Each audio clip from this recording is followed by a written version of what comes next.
Eagles. Eagles.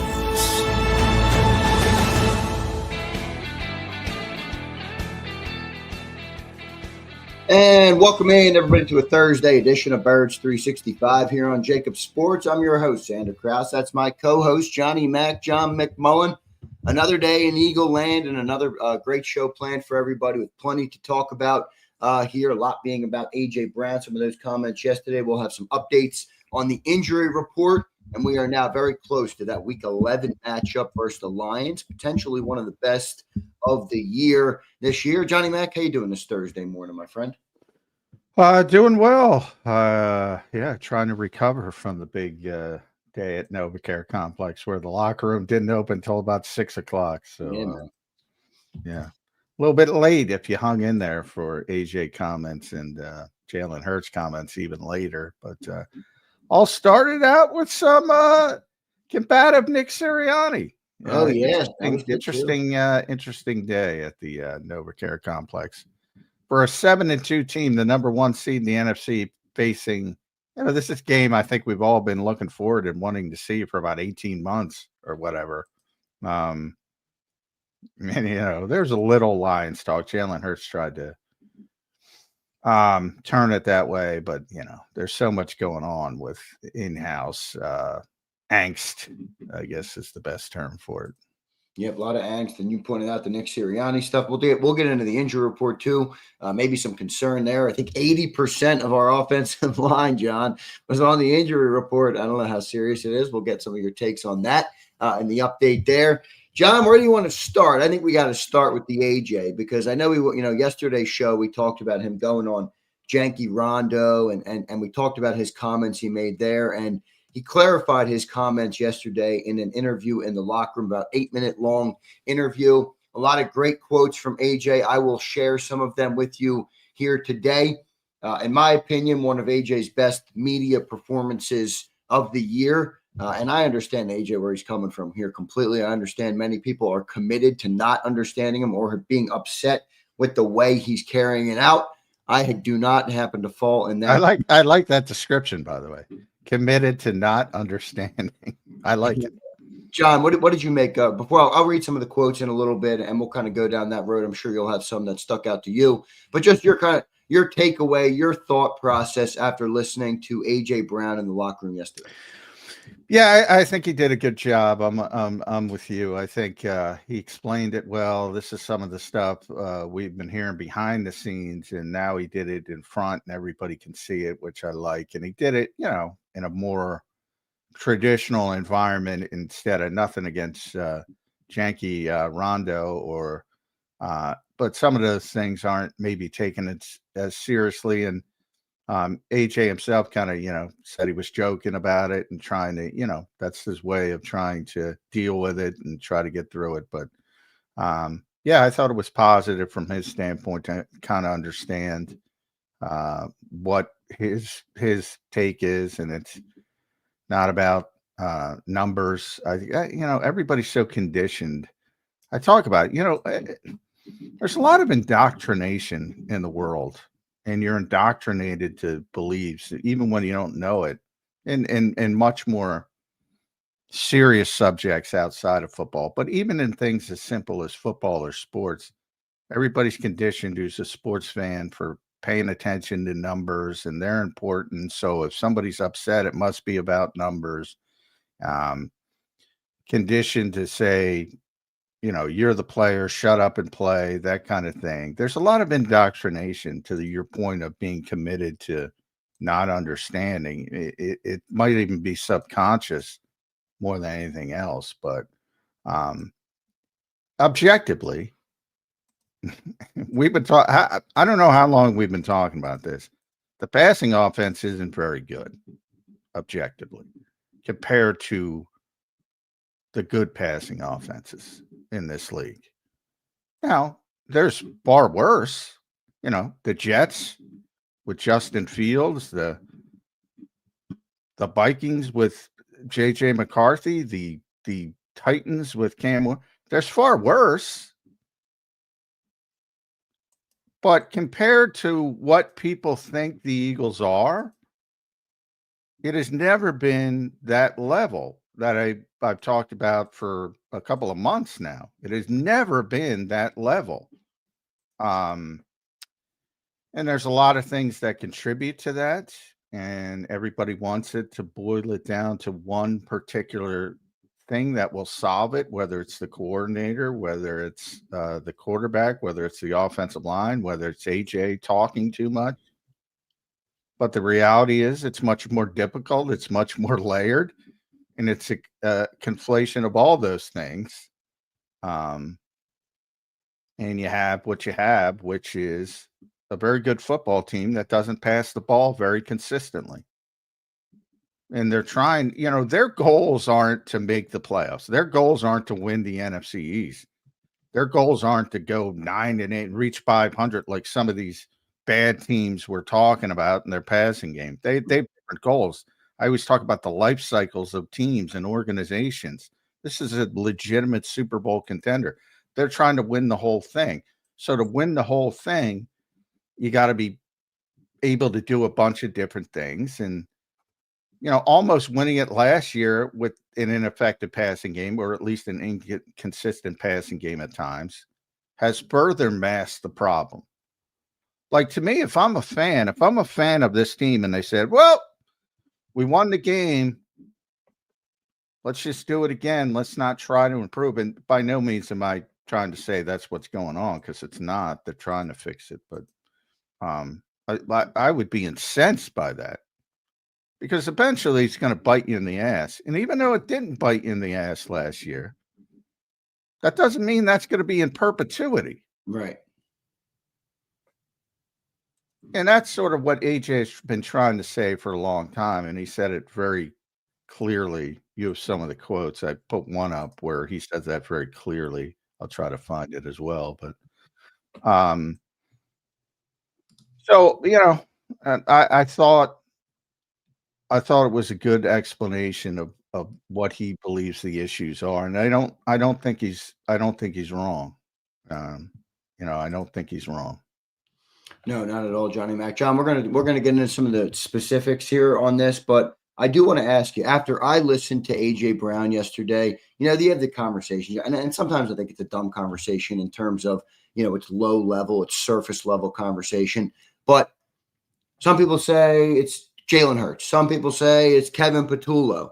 Well, when I listened to AJ Brown yesterday, my initial takeaway was, he has a bigger problem with the offensive philosophy, much more than he does specifically with Kevin Patullo or with Jalen Hurts. I mean, somebody kind of teed it up for him if he did have a problem with Jalen Hurts. Like, hey, you're open a lot. At least that's what the film shows. And sometimes it looks like you just don't get the ball.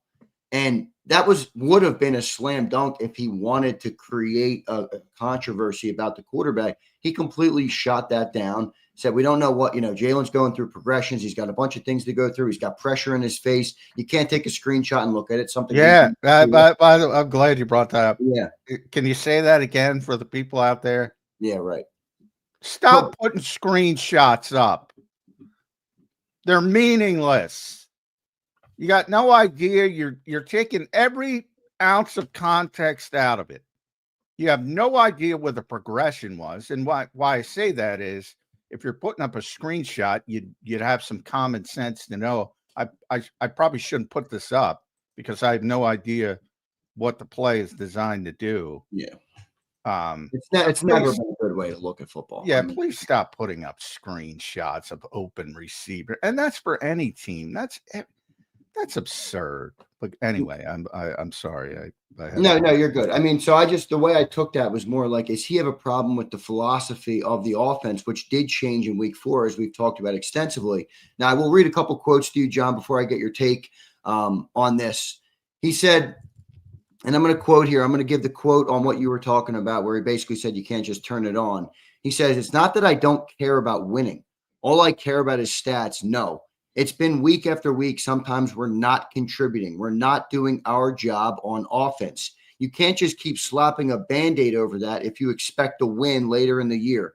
You think you're just going to it at the end of the year? It's not going to fucking happen. And that's a quote. It's not going to happen. It's not going to happen. last year what it was. Thank you for the ring. But it's a new season. They adapted. We have to adapt, and we have to continue to get better and find new ways. That's where the frustration comes in, because it's not about winning, you guys. I want to win, yes. I want to help contribute as well, do our thing on offense as well. I think that's fair. And then there's one other quote I wanted to read here before I get your take on the Nick Sirianni perspective of it, or the Nick Sirianni philosophy element of it. I think it's fair for me to even say that we do need to do a better job of creating for me, trying to help put me in situations to help contribute. But right now, it just feels as if I'm freeing it up for everybody. So there's a couple quotes from A.J. Brown. There was plenty other ones that were good and worth your time if you haven't seen the interview. John, do you think I'm reaching by saying it seems to be more a problem with the philosophy on offense than it is the play calling or the quarterback?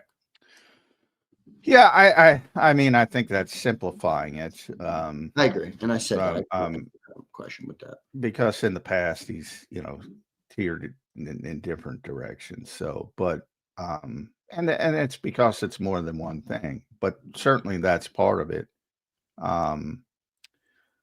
He's actually been very complimentary of Kevin for most of the season, and that's pretty much continued. Didn't really talk about him specifically. I don't think there were so many people there, but Jalen, obviously they're not as close as what they once were, but I don't think that's affected their working relationship at all. I do think, probably the most selfish thing he said was what you just said at the end there about it feels like I'm opening up things for everybody else. That's a lot of a number one receiver, and a lot of times, I mean, the whole goal is, you'll see the same thing with Chase and Jefferson and everybody else. And I mean, they're constantly doubled and sometimes tripled, and they're opening up things for everybody else. But you have to take advantage of that, which the Eagles don't do nearly as often. Wouldn't the numbers on the offense this year, especially in the running game, dictate that he's correct there? Even if it's somewhat selfish. I mean, the offense can't run the ball right now. They have 7 of 9 games, John. Well, yeah, yards. I mean, they're not doing anything well this year. Well, I mean, yeah, that's but also to the original point of, and by the way, I thought it was a great quote, but I thought one of the fumbles that people would latch onto is adapt. I don't even know if fumble's the right word, but people are going to latch on to that. He had these same problems last year. And rightfully so, I believe. Yeah, but didn't Nick? I mean, this philosophy existed last year post week 4. So that's kind of why I went to the philosophy here, because there was an era, and I know it's a while ago now, but there was an era when the Eagles' offense wasn't this risk-averse offense, even with Saquon Barkley. Now, I know they had a lot of turnovers in 23 and early 24, and that's largely what dictated their shift. And now they've been so successful, you could easily make an argument to say, hey, I understand why Nick is sticking to this. But, boy, they are skating on thin ice, John. I mean, this margin for error is so damn small, it's crazy. Yeah, I mean, it's post game 4, so week 5 bye. So from that point forward, this is how they played. So that's kind of how I look at it. And the difference is last year the running game successful, this year it's not.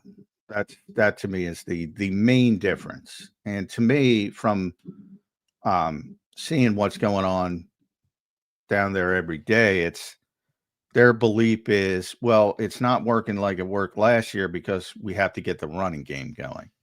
And as long as we get the running game going, everything else will fall into place. That seems to be their philosophy. Whether they can get it going, whether that even works, if they do get it going, nobody knows. But the idea that I mean, it's understandable. I don't like it. I've been very honest about that. I didn't even like it last year when they made their run to the Super Bowl. I think it was too conservative. I think it was unfair to the quarterback. I've said all this pretty consistently. I haven't wavered off that. But I think it's been a problem for a long time, not just this season, not just because of a bad game in Green Bay. I think it was, and to Jalen's credit, he's answering the difference between the Giants and Minnesota versus Green Bay. And he said, even when it's perfect, and he's talking about his perfect ranking, it's not perfect. We left a lot of stuff on the field in Minnesota. So, I think there's even from the quarterback himself, I think he knows it, but he's accepted, he's accepted, I don't want to say his lot in life, but that's how they play. So you can go about it in one of two ways. You can try to get it changed, as AJ seems to be doing, or you can accept it and try to accentuate and maximize it as much as possible. But at the end of the day, the guys with the power and the guy with the ultimate power is Nick Sirianni, and this is the way he wants to play. So, and he's, I will admit he's earned the benefit of the doubt to be able to do that. But, I have no problem with people pushing back and saying, yeah, you know what? This is probably too conservative, too risk averse. Let's try to find a better balance. But, and Nick kind of gave that little Easter egg. He doesn't say much, but, when he was talking about the turnover battle, he really hammered that down about how successful they've been. And that's the whole freaking philosophy, man.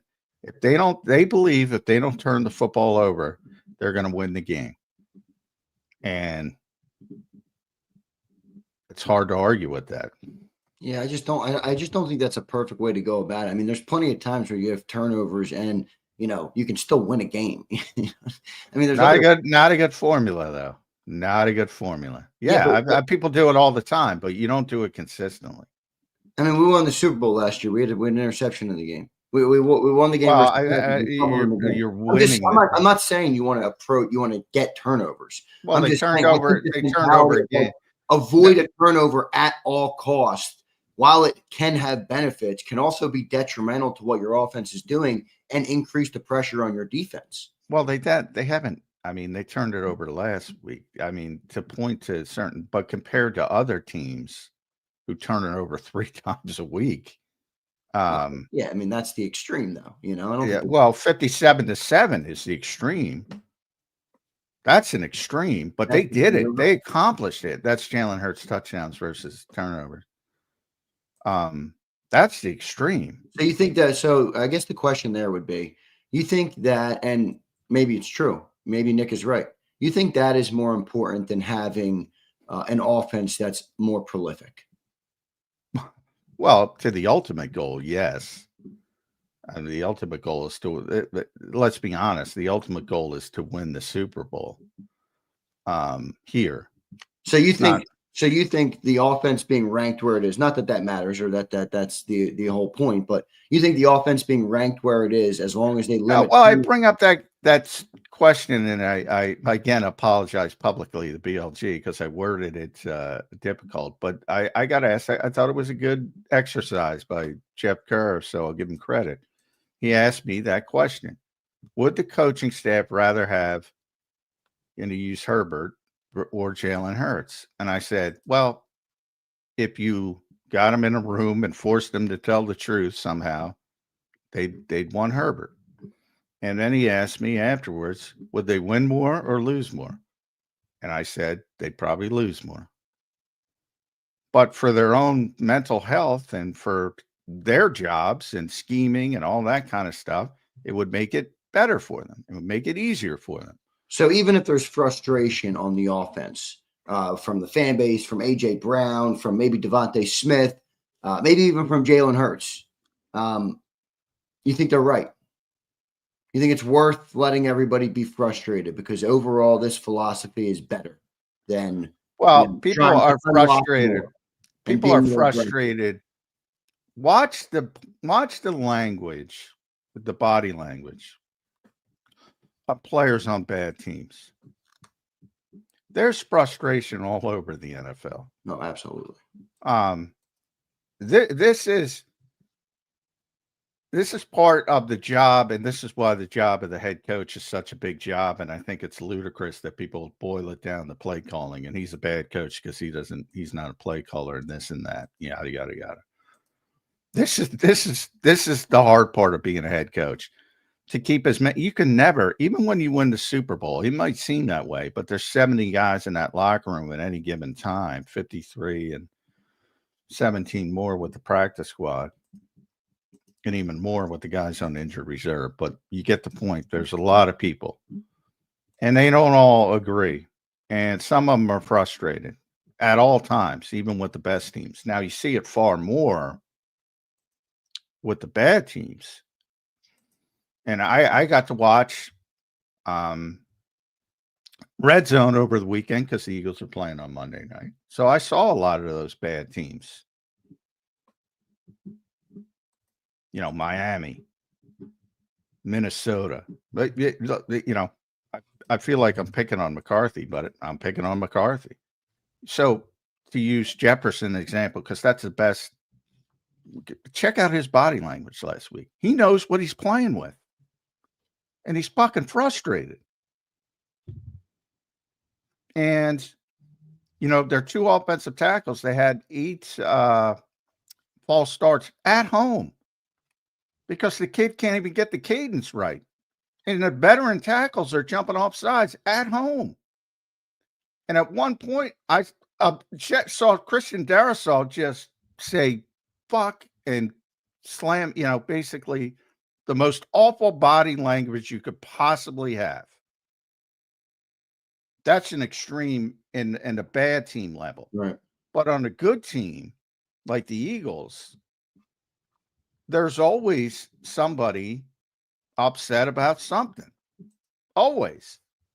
And your job as a coach is to get as many as those players on board to the collective vision as humanly possible.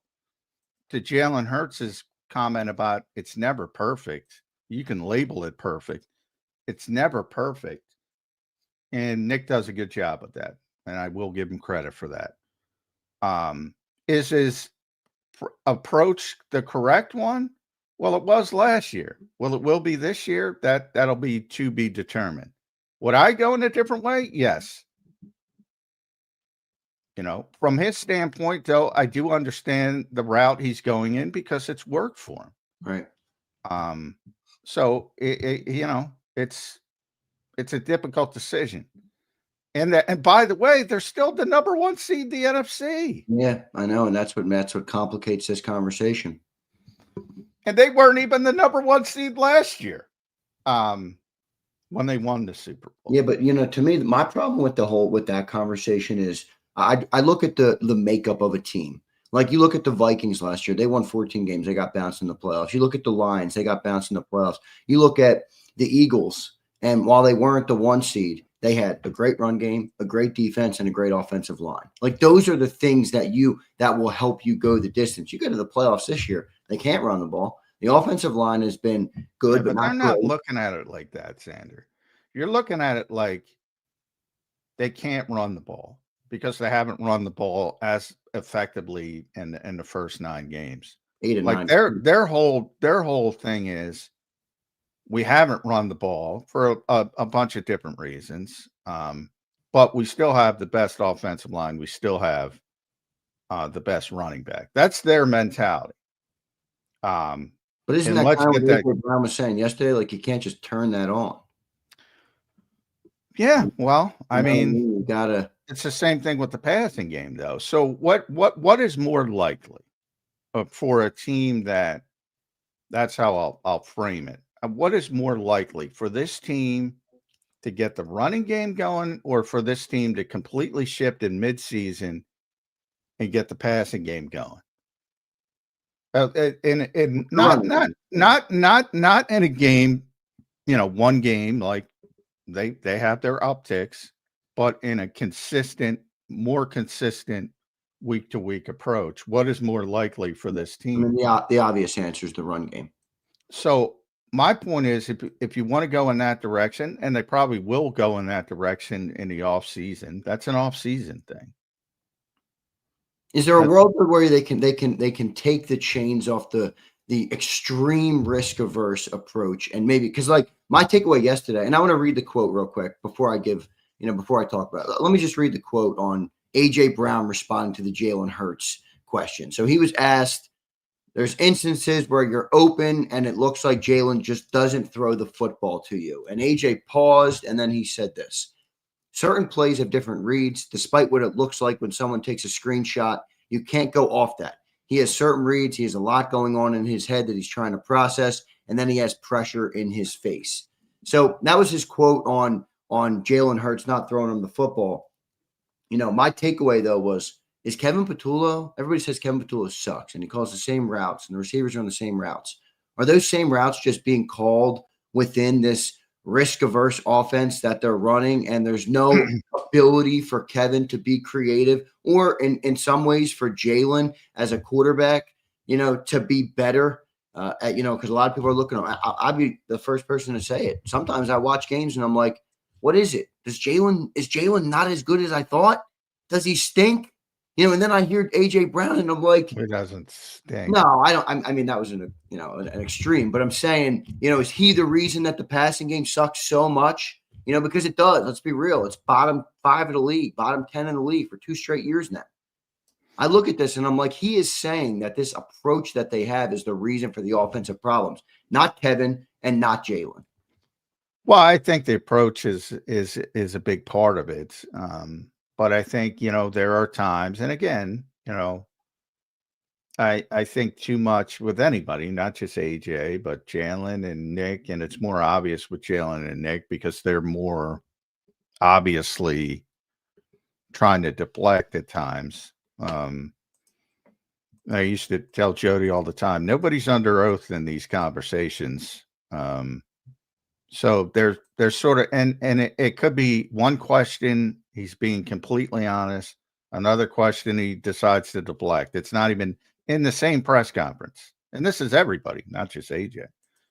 It might be, oh, I want to talk about this. I don't want to talk about that. Yeah, I get it. Probably one of the worst parts of their job that they have to talk to the media. But it is part of their job.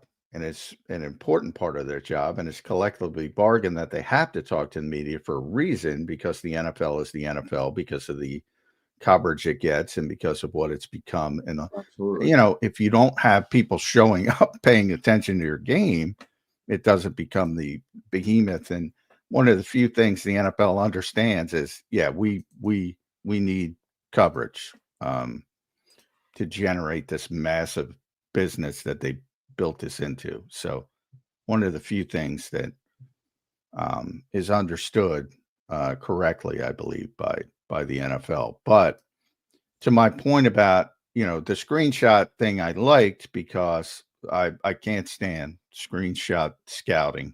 I can't stand it for the exact reason that AJ said. But, I've talked to AJ a lot over the years. How can I frame this? I'm not pulling it out of my ass by saying the ball doesn't come out on time at times. Again, not in other words, when the opportunity is there, too often the ball is not coming out on time. So again, it's not because of Jalen Hurts. It's not because of Kevin Patullo. It's because of Jalen Hurts, Kevin Patullo, Nick Sirianni's sentiment and thought process on this particular offense, and risk aversion and conservatism. It's everything. It's not one thing. Yeah, I think that's I agree. But and I said, if you want to blame the coaching staff, and so many people do, my advice would be the avenue you should take is that the overemphasis on being conservative and being risk averse has affected Jalen Hurts' trust to just let it rip. Right. It's also probably confined Kevin Petula, no? Sure. Yeah. I mean, he's working under the same restrictions. But it's no different than Kellen, and it's no different than Brian and Shane before him. A little bit different with Shane. It's really, post Barkley centric that it's gotten really, but they're always, run first, but it's gotten just extremely risk averse since they figured out that Barkley could do what Barkley could do. Yeah. And Barkley hasn't done that this year. And I think that's part of AJ's point. He thinks that we're going to get got, and I hope we don't get got. But a good look. It was great listening to AJ yesterday. But just last comment on this, John, and then we'll turn the page. I want to talk about some of the injury report. We'll get some of your comments on what Nick had to say yesterday. And Jalen Hurts also spoke.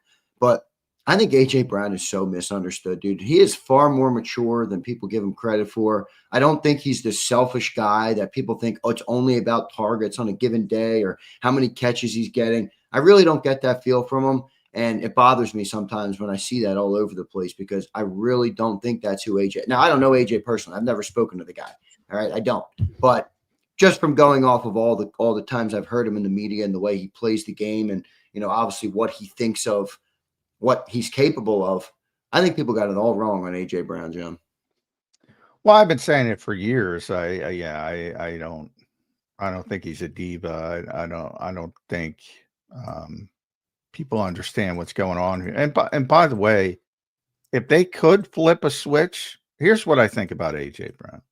If they could flip a switch and turn into the offense that is high powered and still have success, and they're throwing the football, and he's being first team all pro because he's already been second team all pro 3 times, by the way. And he's near the top of the NFL in receiving yards and all that stuff. He's still not happy. He is a guy who was so obsessed with getting, and you saw it after the Super Bowl. He said it. He verbalized it. Which is common though amongst the greatest performers in any realm. Yes. He's always striving for the next thing. He's not satiated by, again, he thought he'd feel away when he won the Super Bowl because he said, oh, wait till you get there. And he was like, he got there and he's like, okay, what's next? And everybody's partying and he's like, I don't drink. I don't, it's like, and he's back working out, whatever, a week and a half later. If it turned into what he envisions in his mind, I still don't think he's happy. Because even if they win another Super Bowl, I know he wouldn't be happy if they lost.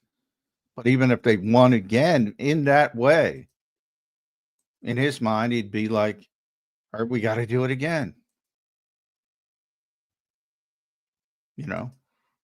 And in some ways, it's sad that you can't recognize, the greatness as it is. But if he wasn't like that, he probably wouldn't be as great as he is. Yeah.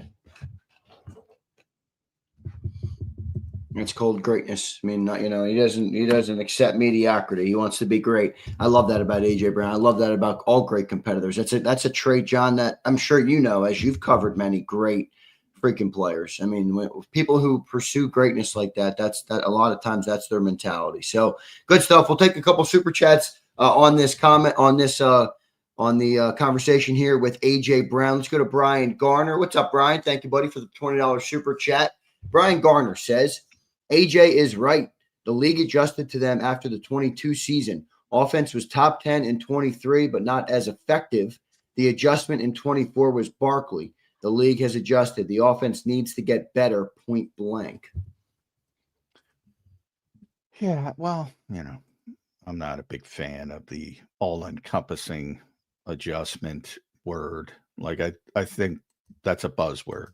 Like, and Vic is great on this. He's like, he laughed at halftime adjustments, for instance.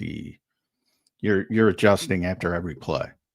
If you're doing what I do think you're right about the being all encompassing, but there is a level of it, like week 4 last year. Perfect example of like where an adjustment was clearly. Well, yeah, they're constantly adjusting. The assumption that adjustment means improving, like you're going to improve because you make it. They're constantly adjusting. 22-23, and I know we don't like to go back that far because it's a while ago. They weren't a risk-averse offense. Oh, it completely changed with Barkley. Yeah. And then they go 20. So now it's like it feels like it was going this way, and then they. That proves my point because they've been adjusting that entire way, that entire frame, that entire. They've done different things. They adjusted. All their adjustments in the last year have been geared toward the risk-averse approach, and I think many people now believe it's time to adjust back the other way. Well, that's fine, but that's the more superficial than, and again to the point of just assuming like different is going to be successful. Could be worse. The key is finding the right. And by the way, they made a significant adjustment in the mini buy after the Giants lost, which everybody can see. They went under center a heck of a lot more. They pulled out these big Fred packages. What are they? Now, again, these are not the adjustments they want, but those are adjustments. They're constantly adjusting. That's why I don't like that word because it's thrown around like they do the same thing they're objectively, they just made a huge shift 3 games ago. Everybody could see it. You don't have to listen to me. Again, philosophy-wise, they didn't.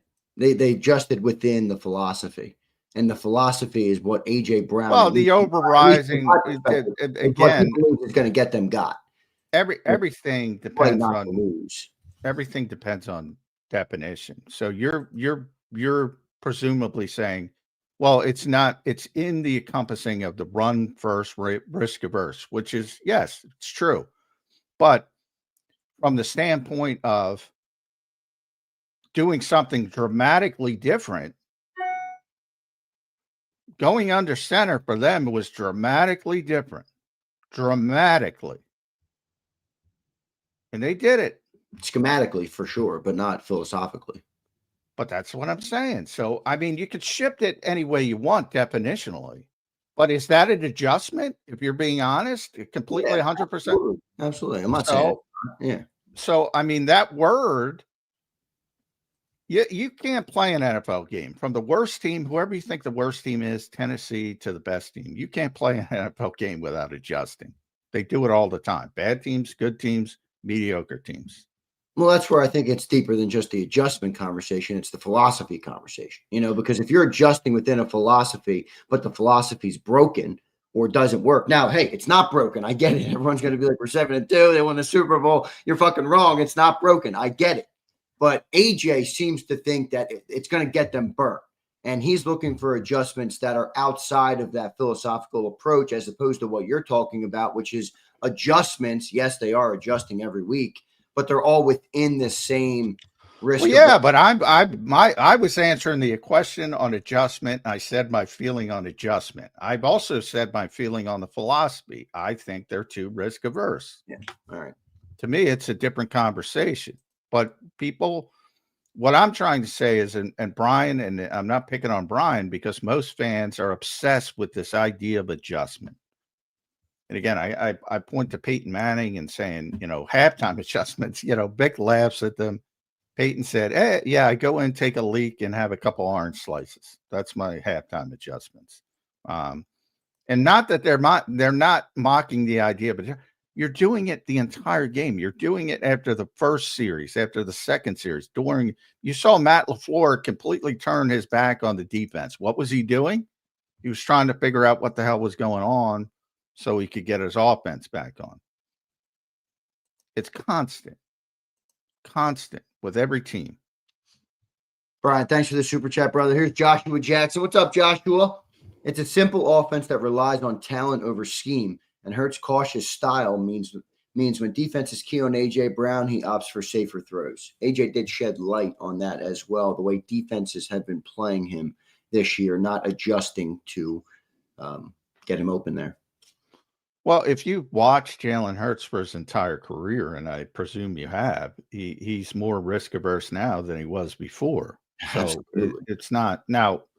He was always a good ball security quarterback, and I remember talking after the 2023 season, all of the time and saying, I think he's going to be fine because he's been the longer sample size when it came to ball security is this guy takes care of the football.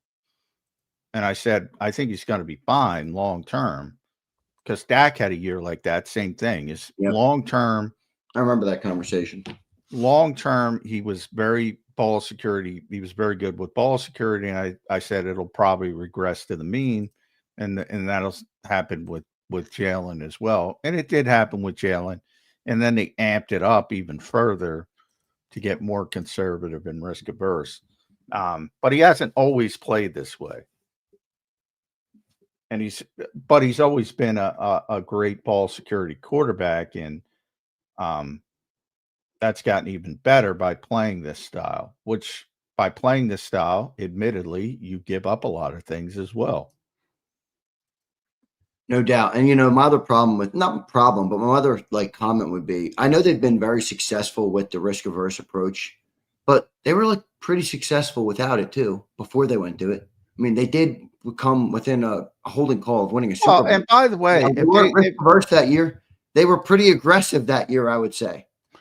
Well, they didn't have, again, it all harkens to Saquon Barkley. They didn't. And by the way, if Saquon Barkley gets hurt, and I think nobody wants that, and I certainly don't want it. I never want to get any player to hurt. They change immediately. Immediately. Yeah, but the demonstrated, going off of 25, Saquon hasn't, and I don't know if it's his fault or not. That's a different conversation. The success of that running game has not been a crutch, because when you do play risk averse offense, that means you do need crutches, right? Last year they had the number one defense. Defense looks good this year. Last year they had the number one running. They had a historic running game. I mean, how many running backs have run for full seasons in NFL history? Saquon was top 10 of all time. He's number one of all time if you include the playoffs. Number one. Top 10 in regular season. But my point is they had that crutch. Through 9 games, they do not have that crutch this year. And I think that's why AJ is frustrated, because he's like, we don't have the crutches that we had last year. We have to evolve. Well, I know when he's frustrated, but that doesn't change the fact that you don't change in the middle of the season, that make drastic change. And what is more likely to happen? What I said, they believe in Saquon Barkley. They believe in their offensive line. Maybe they're wrong. Maybe they shouldn't. Maybe they're declining players. But they believe in those players. And they believe that this is their best way to go get another trophy. Maybe they're wrong, but that's the belief. Their belief isn't looking. Does any of it come from upstairs above Nick? No. It's completely Nick. If it were Jeffrey, I mean. I was going to say Jeffrey's one of the high-flying offense since he bought the damn team. But the point is, and look, if we were having a debate, which Nick yelled at some point yesterday, and if I was having a debate to him, I would say, I would have to admit that his sort of thesis is better than the other thesis where, hey, let's strap this down to the struts and rebuild it as a passing offense in week 9 and week 10 and week 11. We're week 11 now. Yeah, I that's an off-season project. And by the way, they might undergo that project, but that's an off-season project. Here's Joshua again. Joshua, thank you for the double super chat, my friend. He says Kevin must scheme AJ open. AJ must win routes, and Hurst must throw quicker and trust him on 1v1s. Timing and trust will fix the Eagles' passing game. I don't think it's that simple. Well, AJ would like a lot more trust. That part I agree with. The idea of scheming people, I think it's so overrated. But You know, the one-on-one, the timing, that's not coming. I mean, this is not, and this is an indictment of 90% of young quarterbacks. And Jalen's not that young anymore, but 90% of young quarterbacks coming into the NFL these days, they throw to open receivers in college. They don't throw timing routes. They just don't. The old idea of throwing receivers open, you might see it a couple times this week from the other team. It's rare, and it's getting rarer. And it's going to be extinct soon. You're probably right. Once Matthew Stafford leaves the league, he's going to do a number on that approach for sure. Joshua, thank you, buddy. Appreciate it. Here's Dwayne. What's up, Dwayne? Thanks for being here, Dwayne. Guys, don't forget to hit that like button this morning. We appreciate it. We've been crushing it on likes here on Birds 365. So we do appreciate everybody for checking in today. All the comments that are coming in, all super chats will go to the top. We will get into the injury report. Nick, Jalen's comments, and then we'll start to talk about this Lions game coming up. This is a good Lions team, man. Dwayne says, looking forward to seeing how Jalen Phillips does against Penei Sewell. You think it's possible we re-sign him? That's going to be a good matchup. Penei Sewell. I think it's very possible. I don't think this is going to be his best week, but I think it's very possible. Yeah. In fact, I don't know. Obviously, Jalen is, and we're going to talk to Vic later today, but Jalen is more comfortable, I assume, playing off that left overhang position. But boy, this is a week where I'd like to get him away from that left overhang position. If he's comfortable, and I don't know if he is, but Penei Sewell is, in my opinion, and this is a big statement because I get to see maybe the greatest right tackle of all time is the best offensive lineman in football, Penei Sewell, right now. He's damn good. There's no doubt about it. He's a versatile player too. Super athletic, man. Rare you see a guy that good at tackle with that much athleticism. He's an amazing player. Dwayne, thanks for the super. Charles, what's up, Charles? Do you sense some regular season fatigue from this team? Have they developed a survive and advance mentality? Good question. Yeah, there's certain fatigue, and that's what made the Patriots great all those years, to be able to go late into a season and do it again and be successful. And there's certainly a fatigue to it. And yeah, I'm certain that, look, in a lot of ways, I don't like the comparisons to 2023 and the collapse, because the collapse to me was defensive driven and it was a shit show, which, by the way, is what AJ called the offense. But the defense was an absolute shit show. This defense is very good. So I don't like it. But the one part I would compare 2023 to is the joy conversation. They have no fucking joy, man. They're miserable all the time. All the time. It's always something with this team. Isn't that a part of people that pursue greatness, though? I mean, they set this standard. They've talked about, we've talked about the golden age. Jalen talks about a standard that he wants to get. Isn't that part of that? Like people like Tom Brady, people like Tiger Woods, people like they're all miserable. Kobe Bryant, they're miserable. Well, and this is where Steve Kerr is a guy that Nick brings up all the time, because he follows, I guess he's got 4 leadership principles, blah, blah, blah, core coaching philosophy. And one of them is joy, not losing the fun and love of the game. And obviously he's had success with multiple championships. So you gotta find some joy in the accomplishment. Otherwise, you're just going to be a constant. Or you got to find joy in the misery. If that makes sense. Whatever. However you find you got to find it somehow. And it's easy for most people. It's not easy for some people. Otherwise, you're Eeyore. Everybody's Eeyore. Everybody's walking around there like Eeyore. They're the number 1 seed. And the easy thing to do is blame it on the media. Yeah. Yeah, look, if they could have, and I'm sure they would like to eliminate us from the facility. They could do it tomorrow. There's still going to be a bunch of Eeyores because they're going to get their phones out and they're going to read social media and they're going to read somebody taking a shot at them and they're going to be Eeyores. They got to find some freaking joy. Fair enough. Last super chat here, then we'll move on. Brian Garner followed up on his $20 super chat. Brian, thanks for the support today, my man. I only have 225 characters, guys. I'm talking about the philosophy. Yeah, they limit you on super chats. So, yeah. Brian, I tried to pick up on that, but I appreciate you, man. Thank you very much. Appreciate everybody for being here today. Hit that like button. John, let's turn gears here. Injury report came out yesterday, the first one of the week for the Lions game. 4 offensive linemen limited on there. Johnny Mack, what'd you see on the injury report? What do you know? I know they don't give you much, but what's your feeling? They didn't practice yesterday, so they did a walkthrough at that stage of the season. So that's an estimation that if they had practiced, that's what would have happened. So number one, it's an estimation because it's a walkthrough. They'll have a regular practice today. But no, it's positive. I mean, I know people saw 80% of the offensive line on it, but they're all limited. Lane coming off the ankle injury, limited early in the week is a good sign. He's going to be ready.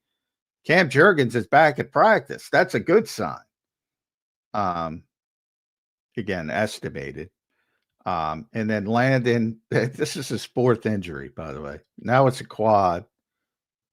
Limited. Tyler Steen limited with an oblique, but that's a sign on Wednesday that unless something happens, at least with Landon, Lane, Tyler, you have to see with Cam Jurgens, he might need a ramp up period, but that's an indication that they're going to play on Sunday night. And then it's a bunch of full practice guys. The long snapper's got a little bit of a finger issue. Jacorian Bennett is still on there. Darius Cooper, Nolan Smith from their injuries from coming off injured reserve. So that's not Willie Lampkin, knee, ankle. Another guy, he's not even on the 53. He's in a 21-day practice window. So again, did you see Detroit's injury report? This is the Eagles are 7-2, but they are now 10-0 when it comes to injury reports. The other team is far more banged up than they are. They had, I'm just pulling it up. They had 1, 2, 3, 4, 5, 6, 7, 8, 9, 10, 11, 12, 13, 14, 15, 16 players on the injury report. 7 of them did not practice on Wednesday. Terrion Arnold, Aiden Hutchinson. Now, Hutchinson, don't get too excited. He said he's playing already, but he didn't practice. So they're probably just, managing him to get him to the game. Kirby Joseph, who has been out and will continue to be out. Sam Laporta, that's a big one. Yeah. Penei Sewell did not practice. That's also probably a management situation. And then some lesser guys, backup tight end, Brock Wright. Do you think Kirby Joseph's going to play? That's a big loss there. He hasn't been playing. He's missed, and he's not back at practice. So I'm assuming, yeah. Yeah. And then they had a bunch of limited guys on top of that, most notably Taylor Decker, who's their left tackle, Graham Glasgow is one of their interior linemen. Jacob Set, DJ Reed, who has also not been playing, and he's, a starting corner. Now, Malcolm Rodriguez is supposed to be back this week. He's been out. He's supposed to be back. So they are much more banged up than the Philadelphia Eagles. All right, good stuff there for the injury report. So Eagles once again, pretty healthy here coming into the week. John, what's your feeling on this Lions game, man? It's a good team. Obviously, one of the teams that's kind of been, top of the NFC the last couple of years. You kind of heard Jalen speak about it. They've been almost waiting to play one another given the circumstances of the last year and a half. as Jalen alluded to, which I was kind of surprised to hear. I don't think they've played this team, John, since early 2022, if I'm not mistaken. So quite a bit ago. What's your early feeling on this Lions game, man? It's a good one. Yeah, I mean, this is the most anticipated game, I think, for a long time. Regular season game. We've all been waiting to see this matchup. I think the Lions want to test themselves against the Eagles. I think the Eagles, you saw the rare sort of nod to how gifted they are and how talented they are. Yeah, I think this should be one of the funnest games of the regular season, just to see these two teams match up together. And yeah, it's going to be interesting. And it comes in. I know Dan Campbell called Vic a legend yesterday. That was a nice little tip of the cap to Vic Fangio. To see Vic's defense against that offense, yeah, a lot of fun. This game is. I rarely get up for specific games because I think the hype is usually not warranted. I think the hype is warranted on this one. Yeah, I am very interested to see how both of these teams, because I don't think Detroit's as good as they were last season, how both of these teams handle each other. Yeah, there's no doubt. I mean, John, where do you think the Eagles have a clear advantage anywhere in this game, a matchup to exploit? Because, somebody was running down the numbers for me, and it's like Detroit is kind of better than us in every category, but I still don't feel like they're that much. So was Green Bay, and they didn't do a thing. Yeah, exactly. Green Bay was banged up, but and so. But I just gave you the injury report for. Look, the Lions, for whatever reason, just like I say with the Eagles, for whatever reason, they've been able to stay relatively healthy. For the Lions. It's not the offense, it's the defense. For whatever reason, they keep having these defensive injuries every year. And if they ever got their players on the field, if Kirby Joseph was out there, that's a Pro Bowl safety. TJ Reed's a good corner. Arnold's been in and out, even though he's been a disappointment. Obviously, he's talented. Jack Campbell's phenomenal linebacker. He has developed into a phenomenal. Now you get Rodriguez back. Aiden Hutchinson on the front. Now, they got Alim McNeil back a couple of weeks ago. He had been injured. They're really talented on defense as well. You just never see it because they're never healthy together. And offensively, my God. I mean, on paper, like there's one way to stop the Lions. There's one way, and that's speed up Jared Goff. If he's on platform, you're screwed. Yeah, right. If he's comfortable, you're screwed. So they need a big pass rush game, and those corners. I mean, if you're the Lions, you're coming in, get the ball out quick. Obviously, you don't want to let the pass rush impact the game. But the good thing is the weakness of the Lions compared to last year, especially they lost Frank Ragnow to an early retirement. Their interior offensive line. Used to be the best offensive line in football was the Eagles. Number 2 was the Lions.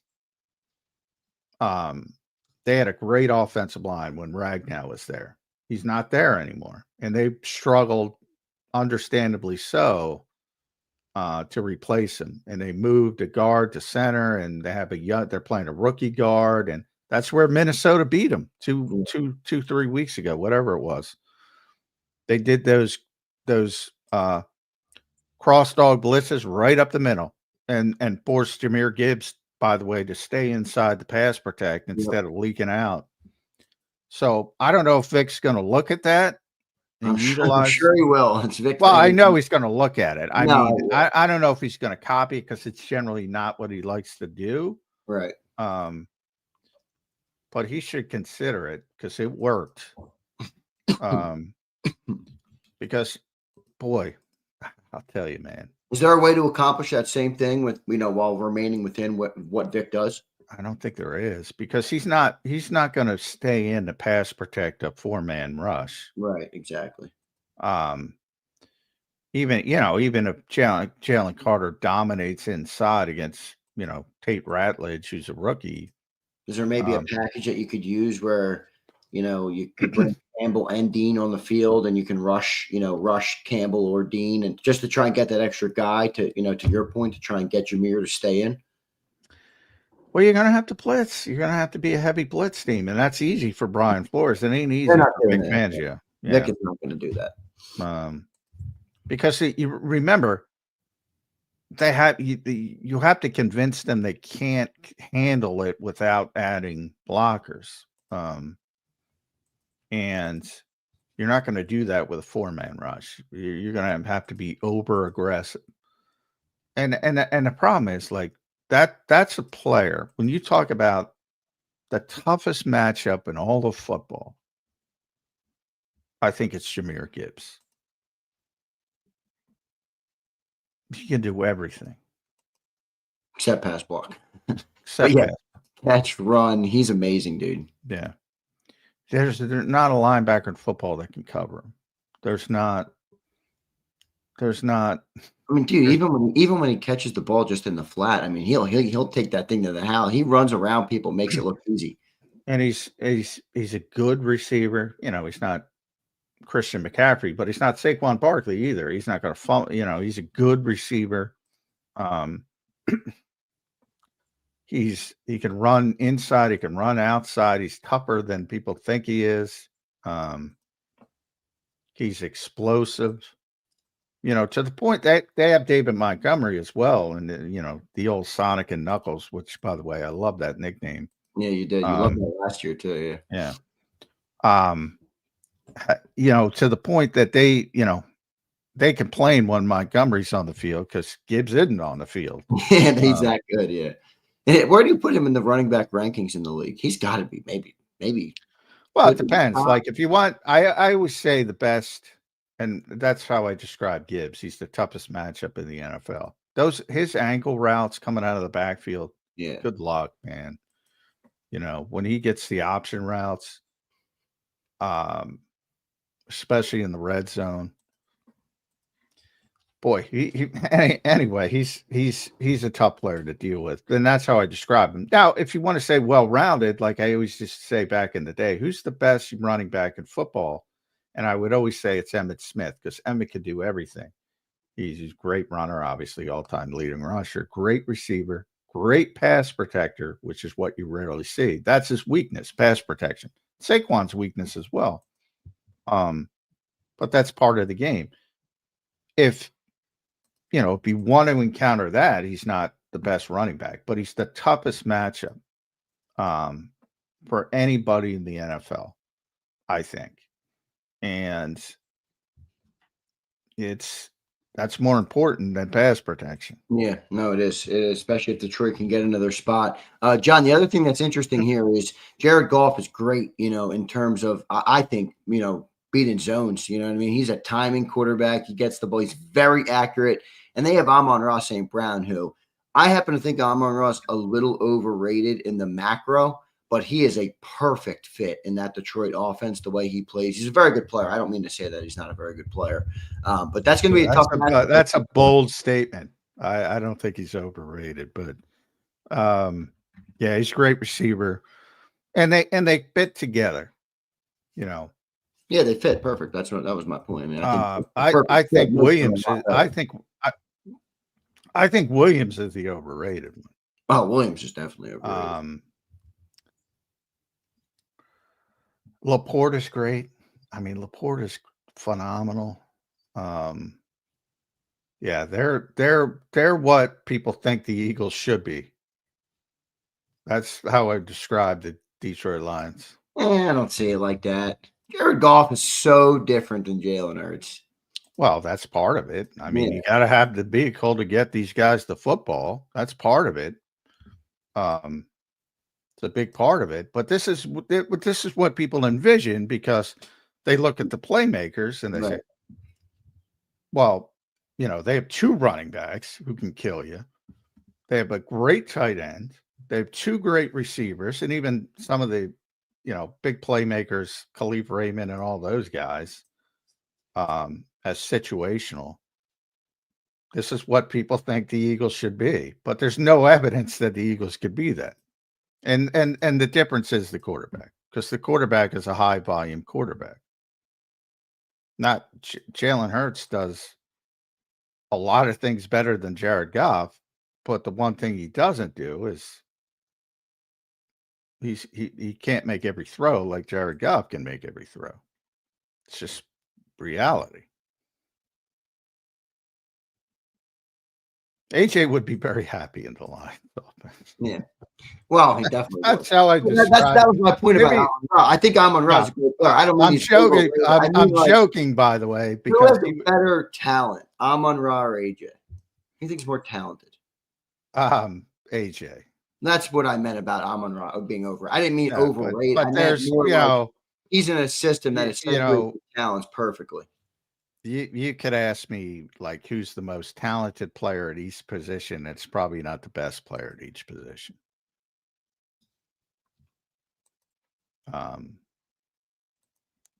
Yeah, I mean, let's see. Last 3 seasons for Amon Ra St. Brown: 106, 119, 115 receptions. Oh my Lord, that is crazy, man. That's so many questions. That is so many catches. And that's part of his. He is a tough dude. He can handle that workload. Big time player is what I'm trying to say. Yeah. And he'll gash his own D, man. He'll just drop it right in there. Jared Goff, very accurate quarterback. Got to speed him up, as John pointed out. All right, John, now you flip to the other side. This offense that we just spent 40 minutes at the start of the show talking about. How will the risk-averse Eagles offense? Yeah, I asked Jalen. He kind of Lions defense. What will the approach be? 1, 2, 3, punt. 1, 2, 3, punt. 1, 2, 3, punt. It will not. It will not. This is where I feel like no one believes me when I say personality of the game matters. They will play a different style of football because they will have to play a different style of football. And that will take care of itself. They will score more points. They will not score 7. Well, they scored 10. They will not score 10 points against Detroit. They will score more because they will be forced out of playing that style of football. Personality of the game is a big fucking deal, man. And I asked Jalen that question yesterday, and he kind of smiled a little bit because I'm, he's worried about Aiden Hutchinson and those guys. But I asked him, do you look at the other side and say, hey, I'm going to have to score some points again. We're going to have to score some points this week. And he kind of smiled and went, then he went to the normal Jalen answer, but he knows. He knows. And the personality of the game will take care of that. It really will, because you can't play the way you played in Green Bay. Right. And the one other thing about the Lions that is a pain in the ass, and the Eagles usually have a big advantage in, is aggressiveness. They ain't going to be more aggressive than the Lions. So third down becomes second down with the Detroit Lions because they're going for it on fourth down. How much do you think the wrinkle of Dan Campbell taking over the play calling is? Well, it worked for 1 week. I didn't think it was necessary. Well, me neither. But like, doesn't it throw the wrinkle of like you only have a 1-game sample? Now it's still the same offense. It's not like he reinvented the wheel and brought in a new playbook. But I don't know. Maybe it's harder to pick up on the tendencies that they've had in the first 8 games. When you get a new play caller like that. At least that's how I would see it. Do you think that's overstating it? Yeah, I mean, I because I don't think it matters that much. I think they overreacted. Like everybody's, every NFL city's the same. I think they overreacted to one bad game, which, by the way, they still scored 24 points in. And I don't think he liked the way that Johnny Morton, not the receiver, the offensive coordinator, handled the Gibbs stuff with Minnesota. And he said, we can't do that. We got to find a way. And he took it, and they had tremendous success in Washington. I think they had 546 yards and 44 points. Now that's an awful defense, that's fallen apart. But yeah, I mean they're going to score some points. So to win the game, you have to score some points. But that is one of the things really since 2017, since Super Bowl 52, that the Eagles have generally had an advantage on 90+% of their games. They were way ahead of the curve when it came to aggressiveness and fourth downs and forcing you to play 4 downs. But the Lions are now number 1 in that category. Yeah, the whole league is kind of a lot of the league. Oh yeah, everybody does it now to a certain degree, but they do it relentlessly. So, when you see guys put up their hands and fourth down, you're usually excited. With this team, you better get back and line up because they're going for it. And to stop, and you think about it, 10 yards, man, 4 downs instead of 3 downs. That's 2.5 yards. This is where analytics come into it. You're going to stop Gibbs or Montgomery, Laporta, St. Brown, Williams, et cetera, for 4 downs. They are relentless. Defense got to have a big game, Joe. It's gonna be a tough one. Oh yeah. And Vic, but I don't. Our defense is humming though right now, man. They have really found a rhythm. They're playing a lot better, and obviously the addition of Phillips last week made a big difference. I feel pretty confident about that defense. Now, I'm not going to say they're going to hold them to 7 points like they did the Packers, but I got a feeling they're going to be able to throw them off their game a little bit. Well, I think they're going to play better than Washington, and I think this is a big interior game because Jalen Phillips isn't going to be the Jalen Phillips you saw against Penei Sewell, but to no fault of his own, by the way. I mean, Michael Parsons is a great pass rusher. He can't have the type of day when he's going up against Lane Johnson. Same concept. Yeah. So, but inside, Jalen Carter, Morrow,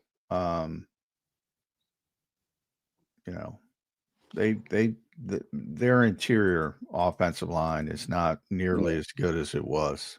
You've been impressed with Morrow Jomo, John? I feel like he's really come alive, man. Conversation we had in the offseason about maybe can he replace Milton? I don't know. I think he's gotten closer than – I know I was on the Morrow bandwagon, but he's gotten closer than even I thought he would. Well, he's playing well. Yeah, he's playing really well. Yeah, I think people, for whatever reason, because he left. I know why, but Milton's a really fucking good player. But guys leave and they leave. That's the way of the NFL. But Morrow's done a tremendous job. Zach Bond is the understated funniest player on the Eagles, because Zach Bond is like, I describe him. He's like, and you've seen it when the Eagles put out some of their clips and edit, and he's giving Jihad the business. He's sort of like a fun bully, is what I describe him as, but in a good way, not in a bad way. He's just, very self-deprecating. He's just funny. He's a funny dude. And he'll pop off a one-liner. So everybody was making a big deal, and rightfully so. I mean, if you watch the game, Morrow was calling out the 4th and 1 play. He said inside zone, he's screaming it to everybody, knew exactly what was coming. And Morrow's a smart dude, man. He went to college at 16 years old. He is a smart dude. He's from Nigeria. He started kindergarten at 3. He was on that same educational path and again, he was in college at 16. Really, really smart. So, it's a big deal. You don't see too many defensive linemen calling out plays like they're Luke Kuechly, who Luke would do it all the time as a middle linebacker. It was amazing. So we all made a big deal out of that because it looked like a big deal. And Zach said, everybody in that damn building knew what the play was. He just completely cut it off at the knees. I'm like, come on, dude. It's a good story. Yeah, give him a little love, Bond. Come on. Completely cut it off at the knees. he said we all knew it was coming, but it was a great moment anyway. I just thought it was funny. It pretty much summarizes Zach Bond. He was a very good dude, by the way. Yeah, good stuff there, Johnny Mac. John, a lot of great conversations as we get closer to this football game. Let's turn the page here and go to your thoughts on Nick Sirianni yesterday. Got a little testy at the podium. We don't have to stick on this too long if you don't want to talk about it, but it was interesting. You don't hear Nick too much. Show some emotion. He goes, "What are we in a debate?" I think he said to Jeff McLean. I'm not sure. I think it was Jeff McLean. But your thoughts on what Nick had to say yesterday?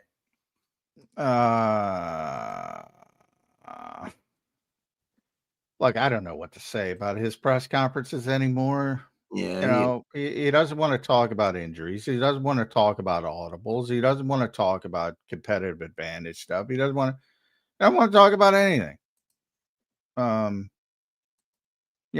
whole fourth, and I haven't brought it up, that whole fourth down play bullshit. I mean, come on. Way overblown.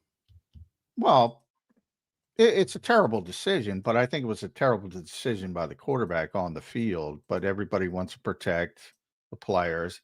And that's you go back to the Seattle game. That was our old friend Bill Colarulo, who I love, Bill, by the way, brought it up on his show. He called it going rogue, which I don't like. It's not going rogue when you call an audible. The idea you're going rogue would be that Jalen Hurts and A.J. Brown got together and did something nobody else knew they were going to do. And think about that from an offensive perspective. They ran the play. The offensive line's out there. They ran the play. Everybody knew what they were doing. So the real question is, was it the original play that came in and they audibled off of it, or was it a play call by essentially Nick Sirianni and Kevin Patullo? Now, gun to my head, I would bet it was an audible. But I can't tell you because nobody will admit it. And I don't know why, because they won the game. You could chalk it up to a bad decision. We'll learn from it. This kind of simple stuff that is not productive. And then you have this combative back and forth, as you mentioned. What are we in a debate? Well, if you don't give an answer, what do you expect us to do?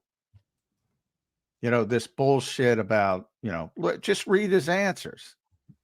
And everybody said the same thing. And it's like, and they didn't say, by the way, he wouldn't say, no, that was the play called in.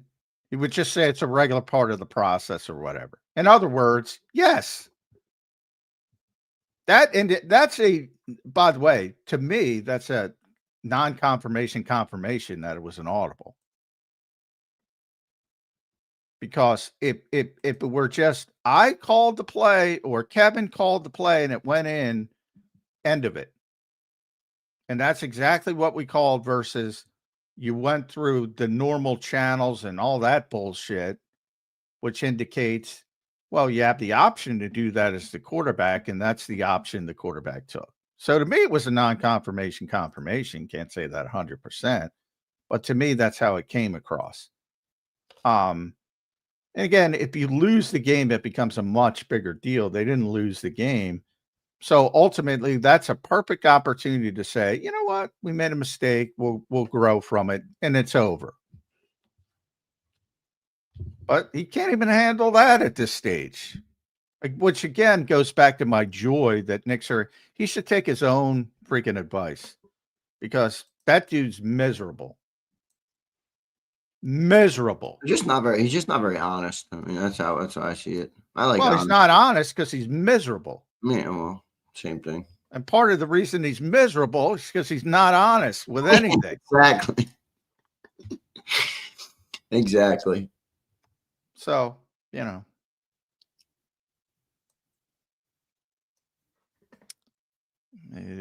is what it is at this point. Yeah, it is what it is. No doubt about it. Jalen Hurts also spoke yesterday, John. I feel like the combination of Jalen and AJ as player leaders is actually a good one. I know people who think about, they like a lot of people will say, take the C off AJ Brown's chest, but the combination of Jalen being focused on the collective, as he always talks about, and having his way about leadership, and then having the leader in AJ who, has the ear of the locker room. He's well respected in the room, but he's also pushing the team to be better and not get complacent. I think it's kind of a good tandem. I can only see it from the outside. Obviously, I'm not in the building, but I think it's a good combination. What did you make of what Jalen Hurts had to say yesterday at the podium?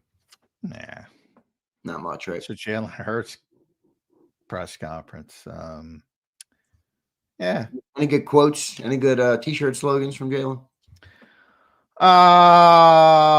No. I will say they prepped him for a far longer time. We got the notation that he was coming to the auditorium, and 15 minutes later was in the auditorium, which means they were prepping him for 15 minutes. Yeah. Because of everything else that's what's going on. But that's probably the most interesting part of it. But I mean, he's very good at handling things. He's very good at deflecting things, and he did his normal.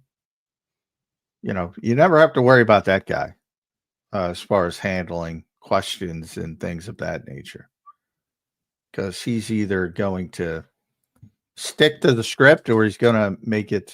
He's going to turn things the way he wants them to turn. So, I mean, he's very good at it, but you don't get a lot out of it, I would say. Fair enough. Good stuff there from those two guys, those two players, or two coach and player, obviously, who spoke as we get ready for one of the biggest games of the year with the Detroit Lions. What are we, week 11 now, John? This season's flying by. I know you always say it's not flying by. This has got to be flying by for you too, no? Oh, no, this is a chore, man, because of all the angst. You're supposed to win games. You're number one in the NFC. It's supposed to be, and all it is people retiring, and we don't even talk about Jahmyr Alexander. We didn't even talk about it. I think we can't even get to it. But here's saving the day. Yeah. Coincidence: Za'Darius and Jahmyr retired when arriving. Well, I get why people will now go, because I got two of them.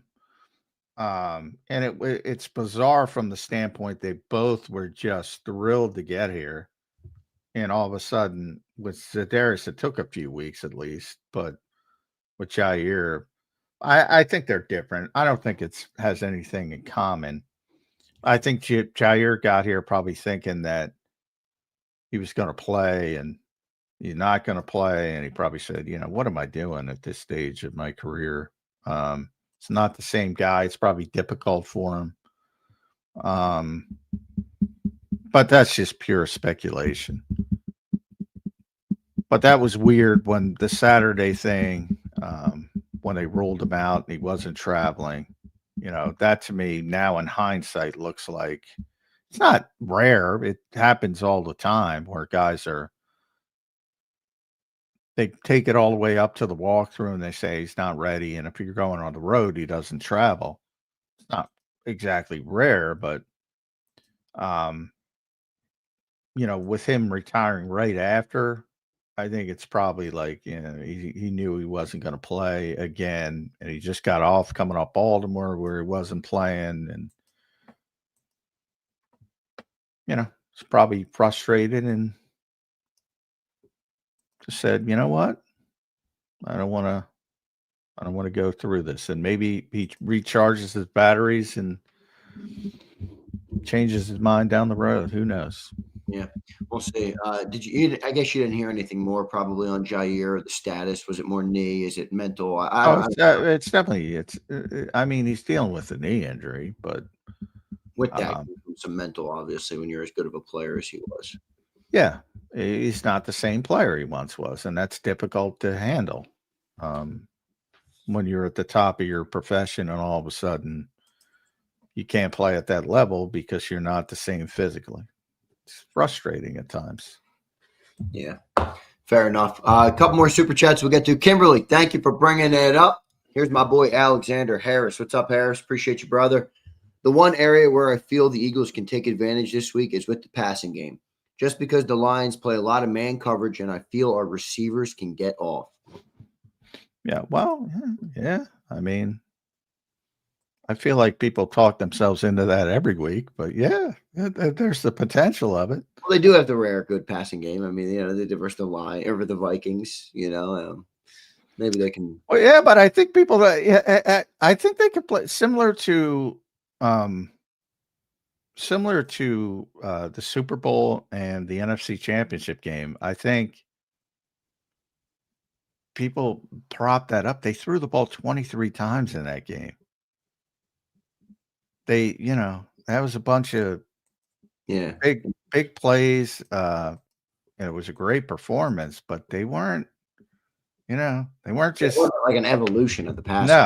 No. Just Minnesota was playing 6-man fronts and they took advantage of it. And that it was a tremendous performance, but it wasn't this high flying passing performance to the point of what did AJ do after that game? Using me while not using me. Yeah. That was that game. Whatever the hell that cryptic quote. Well, we know. I love the cryptic quotes. I love AJ. I am fucking team AJ. Yeah. I love him. Hollywood. What's that? But I mean, people see perfect passer rating. They're high fly. They weren't. If you look at the game, they didn't play that way. Just worked out that way. No, here's Hogan. This was funny. I tagged you in this. Eagles made a Temu product video. Did you see that? Wonder why? I did not see that. So the Eagles made a video yesterday. Their social media team put out a video, one of those like fun videos that they did with the players in the locker room and stuff like that. And they did all the players tried on like Temu equipment. Like they ordered Temu gear. Yeah, Temu football equipment. Was it good? Was it good equipment? I didn't watch the video, but I saw the Temu, and I'm like, they must be trying to take control of the word Temu with Eagles because we're all over the web calling them Temu. I was cracking up at that. Hey, who knows if there's anything to it, but I did think it was funny. You dubbed that a while ago. Yeah. Well, it was. I mean, that was the off season, but and they were, it was purposeful. Maintenance off season is how we would call it. But yeah, they signed a bunch of Temu guys. Does Birds 365 Nation think that had anything to do with Birds 365? Consensus was the gloves were good. Nice Motorscape. All right. Here's Get the gloves. Get the Temu gloves. Here's Pumper. Do they have any Temu cornerback twos or anything like that? Pumper says, what is this Hard Knocks going to look like? It's about to be insane. I know this locker room is toxic. We need Tanner. First off, I don't think the Eagles PR is giving anything to HBO or whoever does Hard Knocks.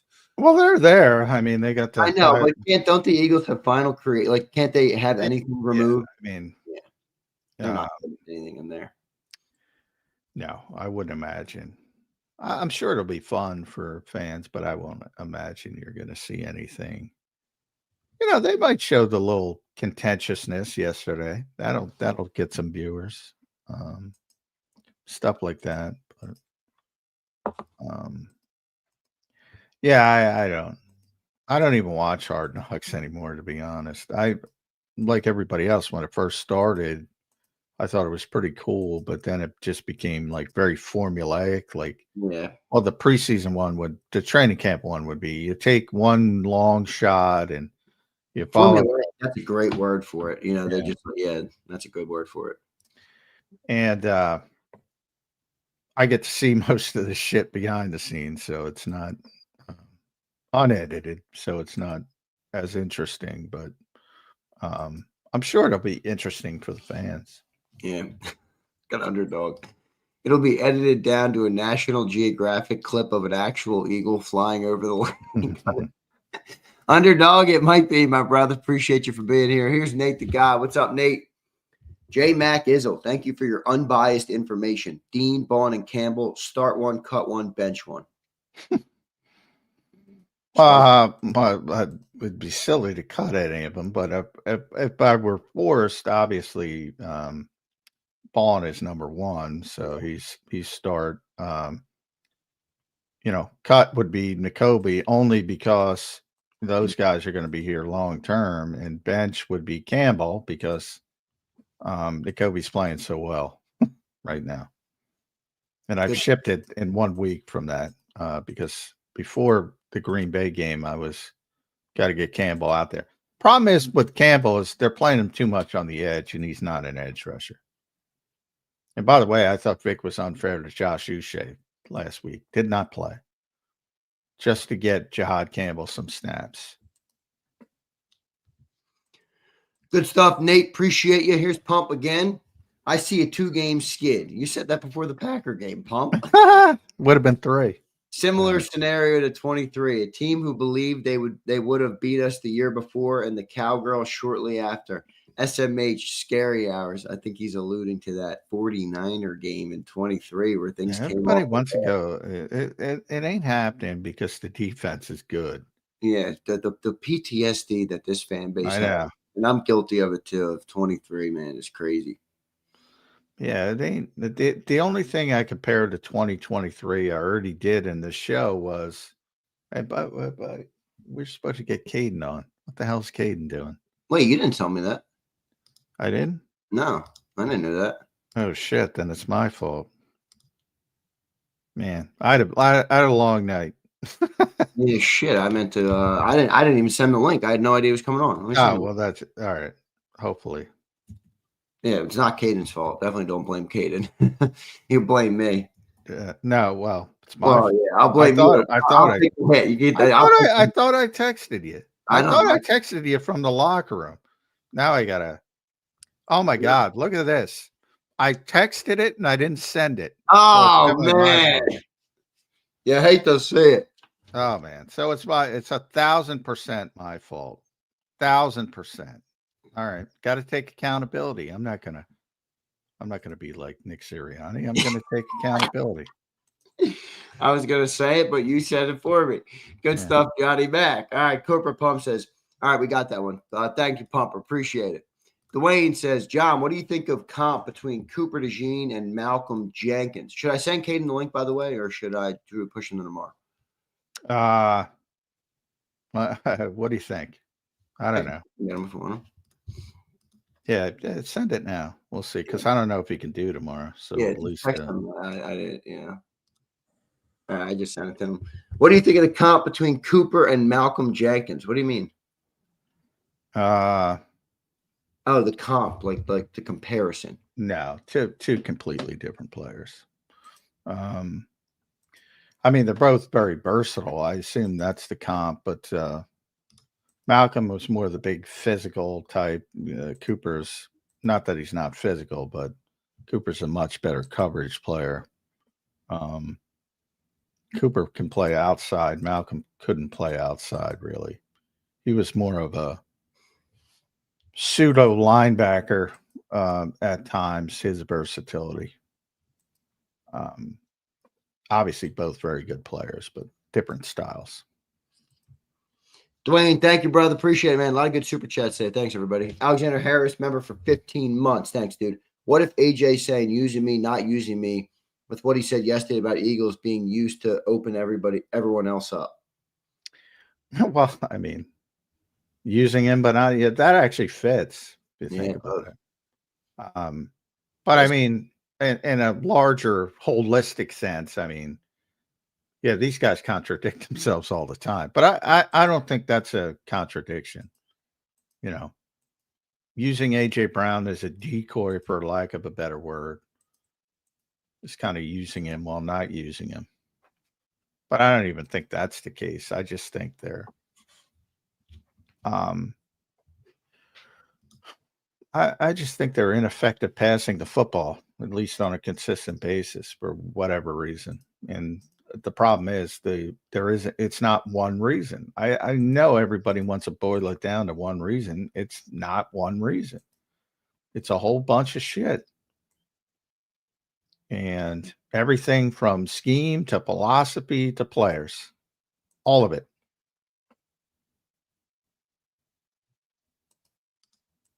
If I forced you to put percentages on it, would you?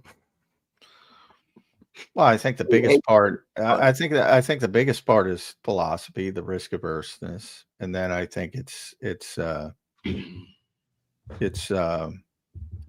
Jalen's over cautiousness, not letting it rip, and then I think it's scheming guys open. I think that's the least important part. Good stuff there. One more super chat. We got Kaden in the green room. Thank you, Kaden, for joining in late. Sorry about the mishap, brother. Chip Tube says J-Mac and Zander over WIP. Those morons. I'm not going to call them morons. Aside from Hugh and Ike, I love Hugh and Ike. They are cool, are unbearable. Why would the Eagles hitch their wagon to that joke? Jacob is where it's at. Chip Tube, how's this for you? 10 million large. All right. Chip Tooth, that's your answer. That's why. I thought it was more than that, to be honest. It was 10 million a couple years back. I mean, some people thought it was like 3. I'm like, it's not 3, it's 10, but it might be more than that now. Chip Tooth, thank you for the super chat, brother. Let's go to Kaden Steel, who joins us right here on Bird. I would like to interview Nick every week. I would like that. You got 10 M's for me, J-Mac. I'll make it. Can we get 10 million in super chats? That's what I'm saying. If anybody wants to give us 10 million, I'd love that opportunity. Yeah. There you go. All right, let's bring in Kaden Steel right now here on Birds 365. Kaden, how you doing, my man? Never a dull moment in Eagle Land. Great to have you on the show today. Thanks for having me. Yeah, that's my fault, Kaden. I was sitting. I asked Kaden in the locker room if he'd do the show, and I was texting Zander in the locker room, and I didn't send it. And I thought I sent it, and all of a sudden your text came in, and I wasn't paying attention. And then it came in. I'm like, oh shit, we didn't send the link, but Zander didn't know you were coming on. So this is all me taking accountability, Kaden, and I apologize. So I typed out the text, and I didn't send the text. And I'm like the Eagles, like the 4th and 6th. I'm not making excuses. It's not my standard operating procedure within the text. Jalen hit us with an SOP yesterday. That was hilarious. It was a text I've made tons of times, and I didn't make it that time. That's the exact Jalen Hurts quote, except for I changed play to text. It's a text I've made a ton of times, and I failed to complete it. I apologize, Kate, right off the bat. It's all right. It's more accountability already, like you said. Accountability it is. All right, what do you think of the entire day, which started with contentiousness from Nick Serriani to honesty from AJ Brown to, I think, the typical and by the way, well-handled press conference from Jalen Hurts? Yeah, I wasn't there for Jalen, so I don't have as much of an opinion on that, but I thought Nick's was fascinating. Like, I don't think any of those questions were unfair. I mean, when you have players coming out on the post-game interview saying pretty much that AJ and Jalen do whatever they want, referring to the fact that, that they made that check. You have Nick Sirianni captured on the sideline screaming, "Why?" showing clear frustration.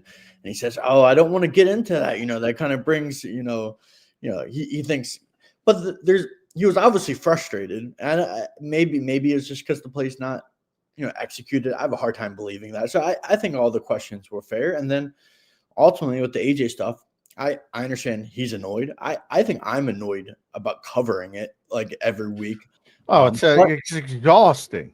But ultimately, if your player's not coming out and saying, things are a bleep show and things like that, you don't have to answer those questions. So I think of that a little bit was just he's frustrated with talking about this, which I understand. But at the same time, I don't know. That was interesting. Weird. Like, it was different. I haven't seen him get that riled up in my time covering the team, or like he was pretty feisty and angry. I thought AJ's explanation was fine. I think he's always taken accountability when he has done stuff like that that has drawn drama or attention or whatever. Doesn't mean he won't do it again. I mean, he's done this many of times where he's come out and taken accountability, and I understand where he's coming from. I mean, he's a super talented wide receiver. He's been one of the best wide receivers in the league, and they're not getting him the ball ever. So I understand the frustration, and honestly, I think Jeff McLean's question was fair. I mean, the bigger problem is that they're not able to get their star wide receiver going, and he's frustrated because of that reason. So I don't think his feelings are wrong. Maybe is he handling that the best? Probably not. But like, I think what he said is valid. I mean, I don't know. It's weird definitely dynamic. Valid for sure. Now, Let me ask you this, because AJ's been, this is not the first week, by the way, that we've talked about AJ Brown making comments, and everybody's been speculating all year. Is it about Jalen Hurts? Is it about Kevin Patullo? Is it about Nick Sirianni? Did his comments and his clarifications, his 8 minutes that he gave the media yesterday in the locker room, did it lead you closer to identifying maybe which one of those things AJ is talking about more? I think it's two things. I don't think he's this completely like selfish player that only cares about his stats and his numbers and his legacy. I don't think that, but I also think he knows when the offense doesn't have a good passing offense, and for whatever reason that it just doesn't look good consistently. At the same time, I think he cares about both. I think he knows when they're winning and the offense looks really good, his legacy and his stats will look even better. I think he's well balanced in that aspect.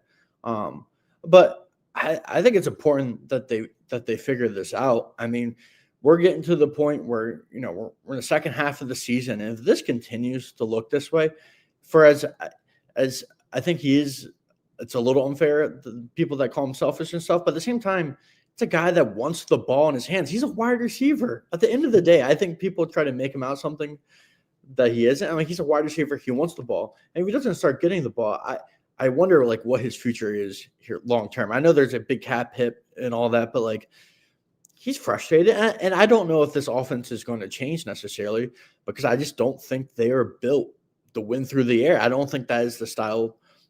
I mean, maybe it's the quarterback who just I don't know, but I just don't see this changing much. They win the way they win, which is not turning over the ball. It's playing conservative, and it's worked for them. I don't know if that works for A.J. Brown, though. I mean, A.J. Brown wants to be more involved, and I understand his frustration because I think conservative offense eventually catches up to you. I know they don't turn over the ball, but what happens this week when they play Detroit, who could put up 35, 28, 40 points on any defense really in the league when they're clicking? If you don't have an offense that, I don't know, it's not playing well consistently. And that's what AJ said yesterday. They can't rely on the defense to keep bailing them out in certain situations. I don't think they'll be able to do that this week because I think Detroit's going to put some points up. Yeah, they are. So, I think in a large part for this specific game, the personality of the game will change, and some of it will take care of itself, and we'll see how they execute and if it's a good passing game or a bad passing game. But to the larger extent, I agree with you. It's like you can't change your identity in week 11 of an NFL season. That's like an off-season thing. You can try to accentuate. To me, the bigger problem is, and we don't even talk about it because of the passing offense, the difference between this year and last season when they had all sorts of games. I went back and looked at it, Kaden. They had 7 worse passing performances last season than what happened in Green Bay on Monday night. 7. Yeah. And everybody forgets it because they won the Super Bowl. The crutch was the running game, and they can't get the running game going. Why in God's name can they not get the running game going? It makes no sense. They have a good offensive line, good running back, good quarterback, +1. What are you seeing? Why? Earlier in the year, I mean, I would say they weren't playing well. The interior definitely was not playing well. Landon really hurt. Cam hurt. I mean, Cam's obviously hurt now. Brett Toth, and I do think that's a downgrade, so that's probably affecting it a little bit. But it's hard to explain because I think Landon's been playing better of recently. Yeah, he has. Now he's hurt again. He's got a 4th injury, a quad now. It's probably going to get even worse then. Then Lane's been playing well. I think Jordan's been a little up and down at times, but I still think he's a very good player. Like I couldn't explain to you. Like it makes no sense to me that Saquon Barkley has not been productive. A.J. Brown has not been productive. Like this entire offense, for the most part, has not been productive with the star talent that they have. And like you said, it's a run game as well.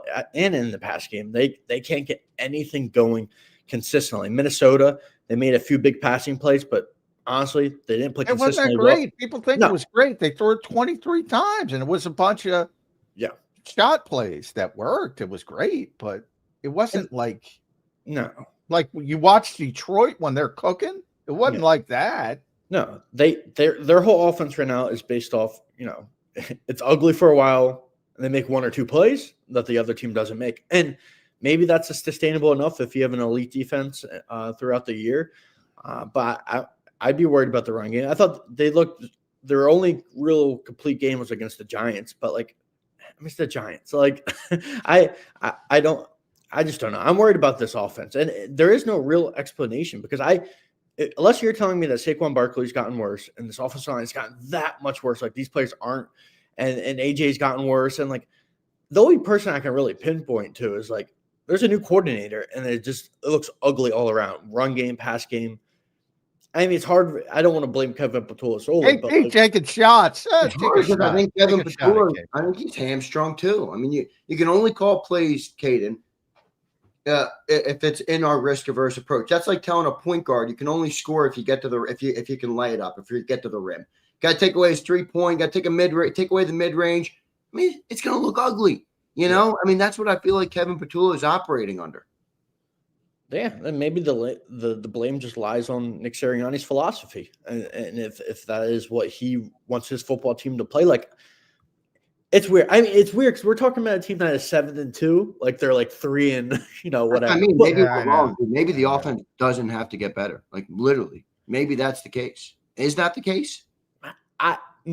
Maybe if the defense becomes the number 1 defense in the league in the second half of the year again, and they're so dominant, and they hold teams to 14 and 10 points and 7 points, but you're going to run into offenses that can put up points. No matter how great your defense is, the Rams are going to put up points. The Lions are going to put up points. I don't think that's the case.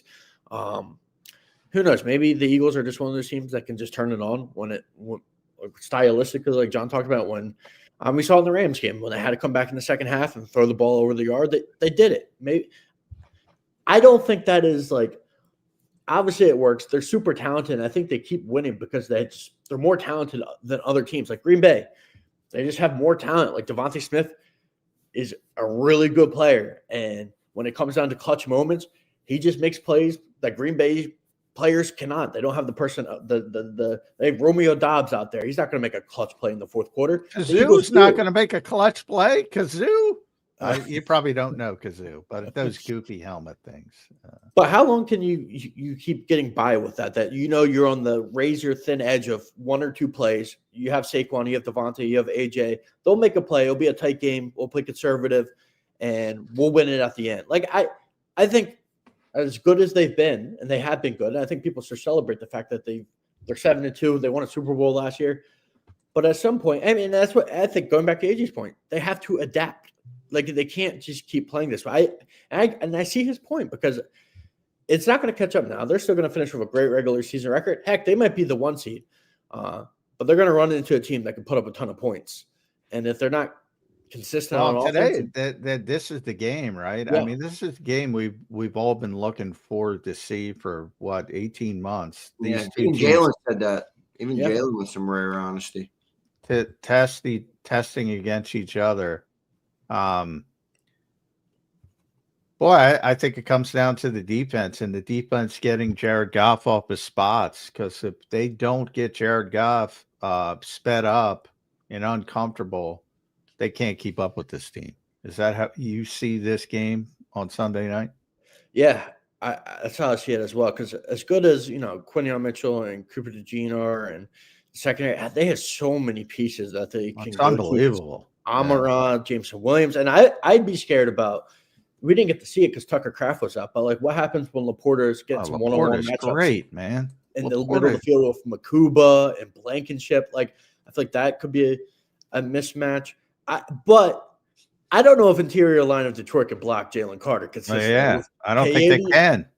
What's his name? Kaidi Awashika, the former Eagles, great. Yeah, he's going to be starting. So. And they got Tate Ratledge and Graham Glasgow.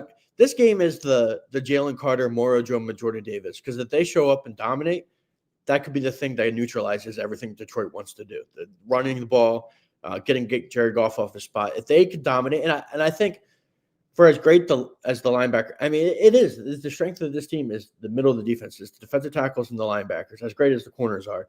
And if they can dominate in the middle of the field, they can stop the run, and they can cause interior pass rush on Jared Goff, I think they could win this game. But if he's got a clean pocket, he's going to pick them apart. Like, he's a good quarterback when he's not under pressure consistently. And I think it's going to be a tough matchup. And Detroit's defense is very banged up. Like Arnold, I don't think they have. It's always Arnold. banged up. They can't stay healthy, man. They find a way to still play well, though, which is, probably partly due to the scheme. Kelvin Shepard's done a nice job this year. Aiden Hutchinson's kind of back to what he was. I think there's an opportunity. McNeil's back. Yeah, they're getting some people back. Malcolm Rodriguez is back. Campbell's a hell of a player, man. He's turned into a big-time player at linebacker for them. Their safeties are great when they're healthy, but Joseph has been out. Mm-hmm. Their corners aren't that good, though. No, Terrion Arnold, he's been a disappointment. It was Quinyon Mitchell or Terrion Arnold. The Eagles made the right choice. They definitely did. You mentioned Campbell and I mentioned Hutchinson. I think they have some pieces on that defense that are really good. I mean, but if they can't put up points against this banged up secondary, I wouldn't be even more concerned. Like they should be able to put up points. Like this is a team that is lacking personnel because of the injuries we just talked about. I mean, this is an opportunity. It's going to be a real test. Like Green Bay was good. They have a great defense, but the offense is not that good. Early in the year, Kansas City wasn't playing extremely well.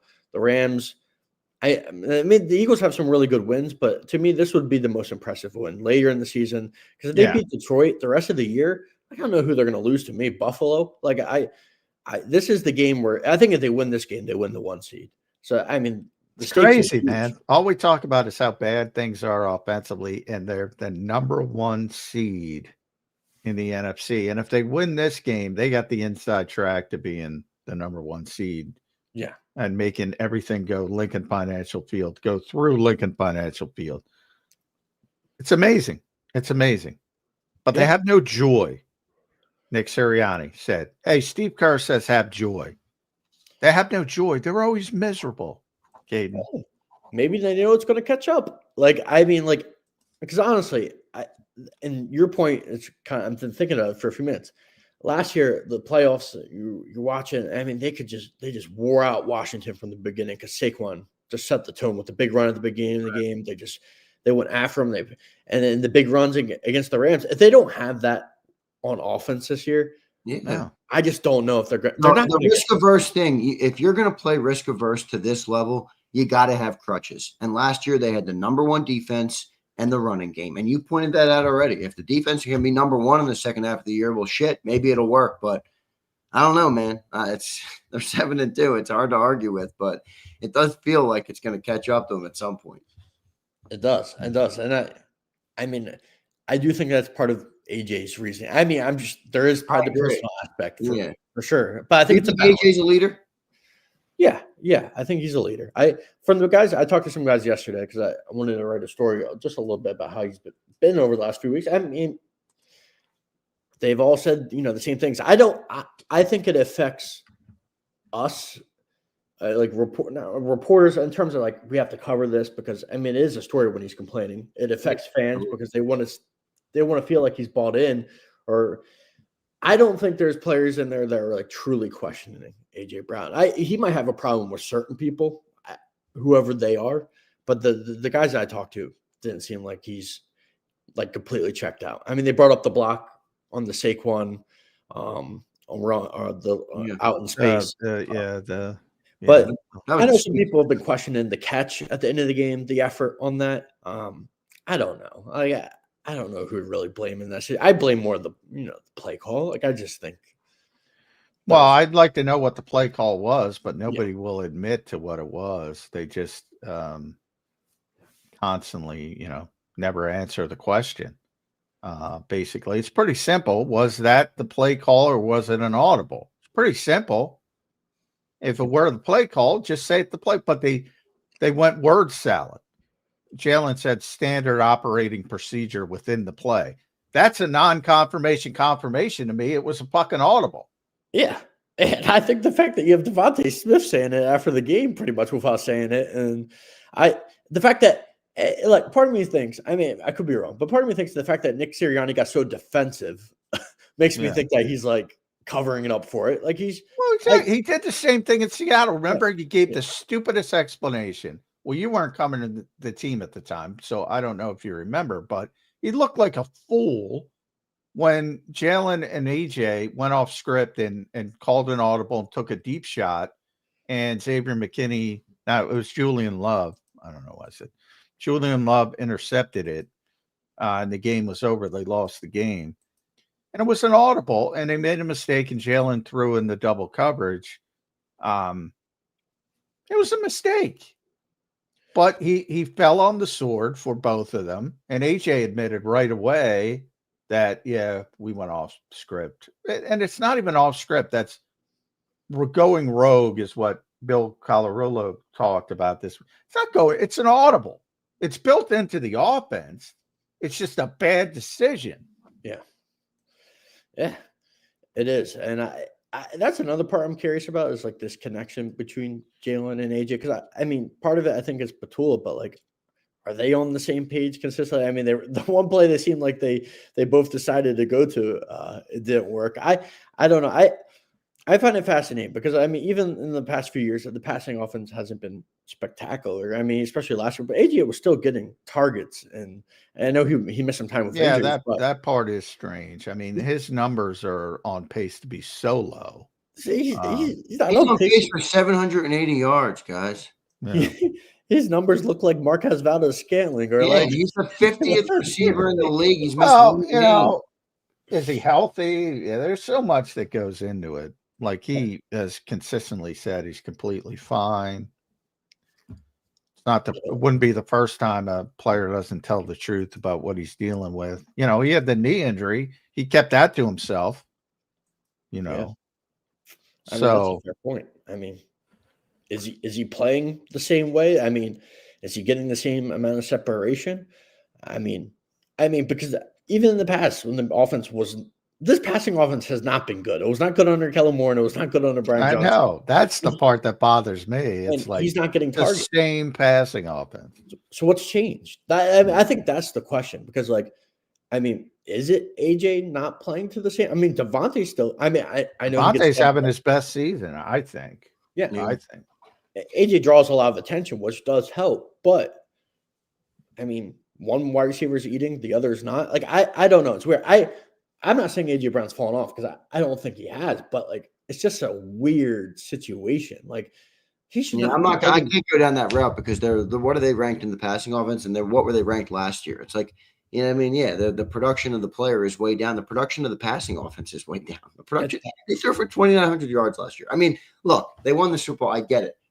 That's crazy low for a full season from a quarterback. I mean, that's nuts. I think he missed only one game last year. Yeah. So, that's a low number, but it is what it is. Kaden, your score prediction for the game. We're a little over time here. Oh, this is so tough. You reserve the right to change. It's only Thursday. Okay. My gut feeling tells me like it's eventually going to catch up to them. Detroit's a really good team. Dan Campbell just took over play calling. It seems like they're finding an offensive identity when the Eagles are not, and that part of me wants to lean Detroit, but every time I pick against the Eagles, I know there was that little skid in the middle of the year with the Giants and the Broncos, but like I do believe in this defense, and we talked about Detroit's interior offensive line. Jared Goff struggles under pressure. Jalen Carter can take over games, and if you can move him around and line him up on Coyote, Awashika, and Graham Glasgow and stuff. The great Coyote, how dare you bemoan the great Coyote Awashika? And Jalen Phillips played incredible on Monday night. And now their pass rush unit, I'm starting to feel good about because now you have a legit number one. Like I think Nolan's like a 1B, and he's a very good player. But now you have a one. Fits in. Jalix Hunt kind of moves down to your third edge rusher, and he looks like he's starting to develop, which was the natural course of the process. He should have never been thrust into a starting job, and he's starting to develop. I feel good about the pass rush. I feel good about the D-line. I think this defense is going to – gut feelings, it's tough, but I think this defense is going to put a statement and I think they're going to win 20-17 over the Lions. 20 to 7. They're going to hold them to 17 points. Is that what you're telling me? Boy, that would be an impressive performance. I will tell you this, Kaden. This is not phenomenal debut. This is not a Jalen Phillips week. No, Peninsula. Tackles are good, but they're banged up though. From what I've read, they're a little, they are a little bit banged up. But he usually lines up on the left side, the left overhang. That's Panay Sewell territory. I have no problem going after Taylor Decker. No, Dolan Smith is going to have to get some things done, but Panay Sewell, oof, people run from that guy. He's like Godzilla. They run from him. Yeah, he is very good. I think he's a better run blocker than pass protector. I think he could win some. So I don't know. I mean, Lane definitely felt that last year when they made first team over. Yeah. Maybe it won't be that low scoring, but like I think the defense will do enough. Like that's my gut right now. Like I don't have a problem with your Eagles win scenario, but 20 to 17, I think this has got to be a 30-24 game at best. Well, if the Eagles are going to win, I mean, Kaden has a point. The offense doesn't do much. Well, they got to score some points. They definitely, hey, maybe some of those points come from the defense, but they got to score some points. Maybe. Yeah, that's why I can't predict a shootout. Like I don't see them winning in that fashion. So if I'm going to predict them to win, it's going to have to be the defense. All right, fair enough. For that, Kaden, good stuff, man. Appreciate you joining in. Sorry about the little mishap at the start, but we do appreciate it as always. I will be reading all your work at NJ.com. Well done, my friend. We'll talk to you soon. Thank you. All right, thanks, Kaden. Thanks, Kaden. Kaden Steel joining us right here on Birds 365. That's my fault. That's my fault. Yeah, now we're a little over here. Let me get to rattle some super chats before you go, John. Bird Gang, I find it funny Nick is given all this grace because he won the Super Bowl when last season Lurie basically gave him the Doug Peterson treatment and told him to bring in Kellen or you're gone. Nick is the problem. Ooh, scathing review. Well, I don't know. That's where I bring up the spoiled. Like, what do you want the guy to do, man? I mean, I rip him. I rip him when he acts the way he acts. He like yesterday. I think he's, the high expectations. I think are the biggest thing with this team. They have a difficult time dealing with it. Even though they claim they don't care about style points, they do care about style points, as evidenced by the way they act. But my God, he's got the second best record in the Super Bowl era. It's John Madden and it's Nick Sirianni. John Madden 1, Nick Sirianni 2. And the sample size is getting up there. It is. I used to say the sample size isn't big enough, but it's getting pretty big. It's getting pretty big. Guys, you gotta, it could be worse. It could definitely be worse. Here's Corporate Pump. Teams are finally using the advantage of knowing the snap count with the steam tap. DB sitting on everything with Hurts' baby arm. MF for lobbing passes. Fucking bump. Philly Lock says, think we did so poorly against Green Bay because of not playing football for 15 days. Think this week our offense is going to put up much better numbers. Philly Lock. A man, how about that defense? Phillips is unbelievable. Thank you, Philly Lock. I agree. Our D-line's going to feast. Just don't expect as much out of Jalen Phillips this week. That's my one cautionary tale. As far as, the steam that they've been doing that for years, Pump. Do you ever watch any NFL team? They all do that. It's a silent count. What do you want them to do? That's how you do a silent count. You're on the road. That's what teams do. They might use the left guard. Most teams use the right guard. Everybody does it. Watch another game. Same shit. That's a disadvantage of playing on the road if you got to go silent count. That has nothing to do with it. Right. But anyway. All right, John, what's on the agenda today? I know you got to run probably. Yeah, I got to go. Vic's talking today. Kevin's talking today. Vic's talking early, 1:20-ish. Practices at 2:15. Locker room and Kevin Patullo at 4:30. So everything is later this week. I thought they normally speak at like 11:40, don't they? No. This is a normal Thursday schedule, with the exception of Vic starting early. They do the coordinators on Tuesday in a normal week, so that's the difference this week. So Okay. typically you would have practice at 2:15 in just locker room this week on Thursday. It's a normal Thursday, with the exception of adding the coordinators into it. Yesterday they were later because they scaled back to a walkthrough. I don't know why it was so late. Tomorrow's normal, 12 noonish, 11:50. So getting back to normal today and tomorrow. Good stuff. John, appreciate you doing it today, my man. Good conversations all around. We'll talk to you tomorrow on a Football Friday on Birds 365. Thank you, my friend. All right, see y'all. All right, thanks, J Mac. There's Johnny Mac, John McMullen joining us right here on Birds 365. Well done today. Great show. We got plenty of stuff to comment and talk about here on Zander Time. How's everybody doing today? It's never a dull moment in Eagle Land, man. Is it? I mean, am I right or am I right? This team's always got something to talk about. Good, bad, indifferent. The one constant, they keep winning football games, all right, at a high clip, as you just heard John allude to. Appreciate everybody for being here. Don't forget to hit the like button, guys. We got to get the 300 likes, man. We got to get the 300 likes. Pumper, hit that like button, dude. All right? Hit that like button. Underdog, what's going on, Underdog? Steven Paparo, what's up, my man? Catch, what's up, Catch? I saw Catch. I saw you say something earlier in the chat about you would film Bobby Lang. Are you kidding me, Catch? He's like the Gestapo, dude. You can't be filming him. He'll boot you out so fast, your head will spin. All right, your head will spin. So, Mr. Jeezy, what up, man? Underdog, how you doing, brother? Eagles a reality TV show. Part of me thinks Lurie likes it. Remember what Lurie's background is, man. Remember what Jeffrey Lurie's background is. This dude's a film producer. You know? It's like, how do I be like Jerry Jones without having the lack of success that Jerry Jones has had on a football field? Kind of what it feels like the Eagles are. They're like the Cowboys, except they win. They're like the Cowboys, except they win. You know?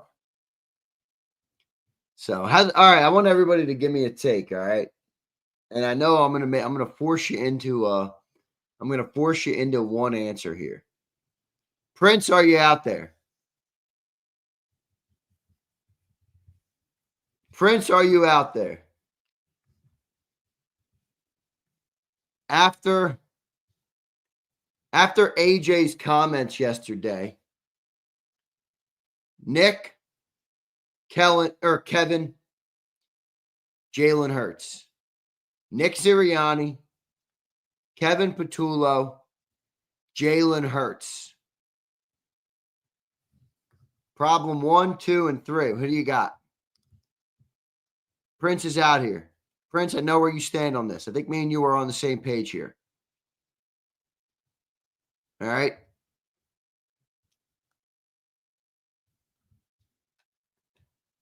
Steven says Kevin. Island says Nick, Jalen, KP. I love AJ. Catch says I love AJ more, and Nick is full of shit. I agree with that. I like AJ. I'm an AJ guy, man. I saw somebody put this in the chat earlier. AJ's an alpha athlete, and people that are beta will not understand that. Very true. Very true.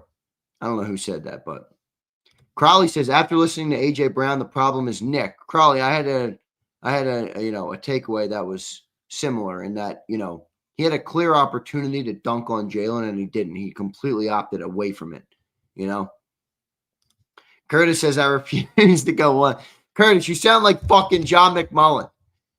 You sound like John McMullen explaining yourself around everything. Come on, Curtis. You sound like Johnny Mac. Ask him a question and he splits the hair on the, on everything. Underdog says it's Jalen. That's why AJ deleted all tweets praising Hurts. AJ did, however, say our game plan was good. Well, he was pretty critical yesterday of the approach offensively, Underdog. Nick Sirianni, which sucks because I like Nick. Roll, you like everybody that wears Eagle Green. Roll, let's be real, all right? You are a true Eagle fanboy. That's okay. You're allowed to be, but you're a true Eagle fanboy, all right? You love Jalen. You love Nick. You love Kevin. You love it all right? And that's fine. All you want to do is see wins. Sometimes people in Philly, overthink it, but part of me loves that. Kyle says, Zander, I plead the fifth. Come on, Kyle. What are you, Humpty Dumpty? Go to humptysdumplings.com. Love Humpty's dumplings. I've been eating so many dumplings. It's a problem for my health, I think. I literally have been hammering dumplings. I had their turkey one yesterday. It was fire. That cheesesteak one is fuego. The French onion is absolute gas. Go to humptysdumplings.com. By the way, on Wednesdays, I think it is. Let me look. Who's in Philly? Are any of you guys actually in Philly? I don't even know if any of you guys are in fucking Philadelphia. Do I talk to anybody that lives in the area, or all of you fans from all around the damn world, for crying out loud? I love all of our international fans and our fans around the country. Is anybody from Philly? Steven, they do sell a vegetable dumpling, but I don't eat them. On Wednesdays. All right. On Wednesdays, Humpty's Dumplings has $1 dumplings in Glenside. $1 dumplings in Glenside. Look at that. So go and get your dumplings. $1 dumplings in Glenside from Humpty's Dumplings. I'm telling you guys, these are good-ass dumplings, dude. They're not like your, I don't know. I think when people hear dumplings, maybe they think like an Asian cuisine, like a Chinese restaurant of some sort. They're not really like that. They got all different flavors. They're very good. Very good. All right. Phoenixville, PA. There we go. There we go, Mo. Like more than one. I don't know what you mean. One dumpling for $1 is ass. What do you mean? That's not ass. Jason, what country are you living in? What food are you buying? What food are you purchasing? I go out to eat. It's like fucking triple the price of what it used to be. If you have 6 of these dumplings, you're good. $6 for a meal, Jason. Are you kidding me? If you're regular hungry, 6 is plenty. If you're starving or if you're really hungry, 8 is good. If you're a behemoth and you just guzzle food, 10 is plenty. $10 for lunch? $10 for lunch? What the fuck are you talking about, 18? All right, maybe it's not as good of a deal as you think. Ass, stop. Stop it, 18. Stop it. Yeah, $1 for a Humpty dumpling is a deal. Tell them, Roll Philly. Tell them, Roll Philly. I just told you, if I ate 5 of them for lunch yesterday, I was plentiful. Yeah, I order a $5 footlong. It comes out to $12.95. Exactly. This dude, Jason's living in 2010 era. Come on, Jason. Wake up and smell the roses. JB says, you be watching UFC. I like UFC. Yeah, I haven't watched it recently because I'm just busy, dude. But, all right, I'm just busy. How big are they? Jason, you sound like a cis pot. All right. Steven says, try the vegetable. I'm not a vegetable guy, dude. Pumper, shut up, Pump. All right. Shut up, Pump. Any update on Twitch subs? I think I got to start streaming on Twitch, don't I? So Vitality was telling me that apparently anybody who has an Amazon Prime can give me a Twitch sub for free. Is that right, Vitality? Can you clarify what you meant? I didn't look into it yet. I had a busy weekend. I was fending off people on the weekend. Not in Eagle Land. If you remember Xander time yesterday, I joked about telling you guys I had an entertaining weekend. All right. I had a very entertaining weekend. All right. Man, I'm just thinking back on it. It was funny as hell. I had a very entertaining weekend. And I will just leave it at that. All right. I'll leave it at that. I was fending off people left and right. All right. Sometimes when you're the top dog, you got to fight people off. All right. Twitch gives Amazon Prime subscribers 1 free monthly subscription. All right. So that's what it does. So if you have Amazon Prime, you can subscribe on Twitch And what does that give me? Like $5 or something? Is that how it works? I got to get on Twitch, dude. This dude, Janky Rondo, is huge on Twitch. Maybe I got to get over on Twitch and start streaming. I don't play video games, but maybe I need to activate and just start streaming a game of Madden or something. Should I buy Madden and start slicing and dicing, throwing the ball to A.J. Brown left and right? All right. It's a $5 sub. All right. Slagger, Slagger's an old school guy, Slagger. I didn't expect Janky to be for you. JAKIB Madden League? Oh, can you do that? Can you do that? Like make a league nowadays? That would be fun as shit. I'll be dusting fools. I haven't played Madden in 7, 8, 10 years. I'll be dusting fools. I'll be dusting people on Madden, man. You know the game I've never played that looks fun is the college football game that they relaunched like last year. Motorscape's in one. It's a blast. Damn, that's dope. Maybe I got to do that. I'm not a big video game guy. Not anymore, at least. I mean, I really wasn't as a kid either.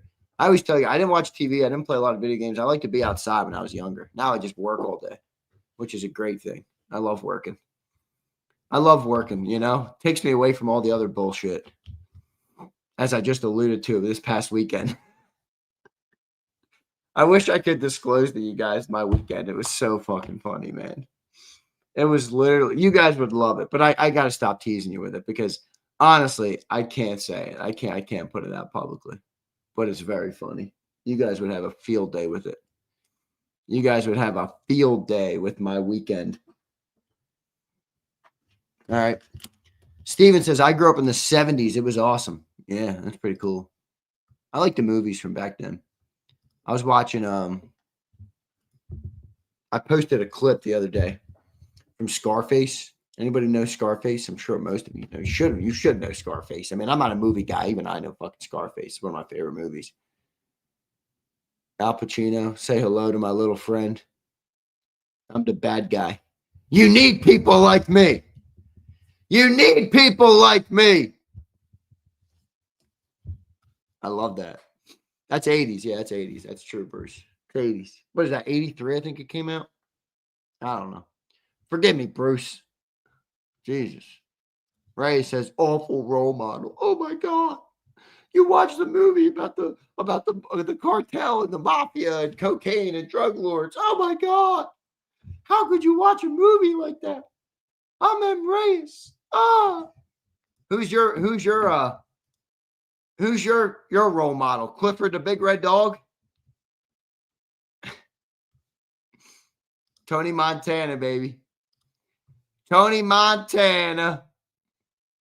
Meek Mill's got a song about that, doesn't he? Underdogs. I posted that on my story the other day on Instagram. I think I had a bunch of people get their panties in a bind because I posted that on my story. That's one of my favorite scenes of all time, Underdog. You need people like me so you can point your fucking fingers and say, that's the bad guy. I love that scene. Such a good movie. This dude, Reyes, is such a clown. Clifford the Big Red Dog, A-Team. That's what Reyes looks for. Reyes, let me guess what your favorite movie is. Let me guess what your favorite movie is. Rudy. Is that your favorite movie, Reyes? Rudy? Roll Philly says Scarface is a top. I agree. Well, for me, I'm not a huge Godfather's definitely up there, both of them, 1 and 2. But I'm not a huge like movie guy. Like I don't watch movies every night. I haven't watched a movie in a little bit. Never been a huge movie guy, but I do love Scarface. I loved Fight Club when I was younger. Fight Club's a fire movie. Obviously, The Godfathers. Yeah, I like movies with some characters. I hate these pussified movies now. They even make all the men in movies now like such losers. It's like, come on, man. Meek Mill is phony Montana. Yeah, doesn't he have a song, Underdog, called Tony Montana? Doesn't he? Tony Montana. Thought he did. Yeah, it's on a Dream Chasers, man. One of his first mixtapes, wasn't it? That was a Dat Piff exclusive. What up, Lo? AJ was giving some stuff. Clifford ain't half bad, Z. Of course you are, Rich. Clifford the Big Red Dog. Never Back Down's banging. Never Back Down. Roll Philly. I know that movie. It's a banging movie. M. Ray's favorite movie is The Teletubbies. JD3, probably right about that. His favorite movie is probably Iron Man or something. I don't know what it is. Do they have a movie about Jalen Hurts yet? Because that would be his movie. That would be his favorite movie. Underdog says Cream Chasers. Oh, that's funny. That is funny. Never Back Down's fire. Roll Philly. That's a good pull. That's a good pull. That is a good pull. All right. Godfather's the most overrated movie of all time. Is that right, Twiz? I like it. 10th and Wolf. I'll add that. I don't watch much movies, Underdog, but I'll add it to the list if I ever get to it. Never seen it. 10th and Wolf. And that's a Philly movie. I hate chuggy movies. I hate movies that, like, I like violence in movies. I like fucking shit like that. I like shit like that. American, that's Rich. That is such a banging movie, dude. That is legitimately one of my favorite movies of all time. American Gangster. Are you kidding me? That is such a good movie, man. Frank Lucas in the big fur coat. Denzel Washington. Come on. That's a banging movie. State Property. I've never seen that. The Departed's good. Yeah. Kind of overblown in my opinion. It's like, all right. I mean, it's good, but it's like, it's not that good.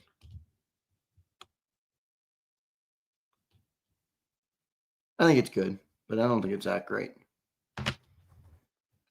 Boondock Saints. I don't know what that is. Departed, I've seen it. It's good. These are all, because Reyes, all the movies they make today suck.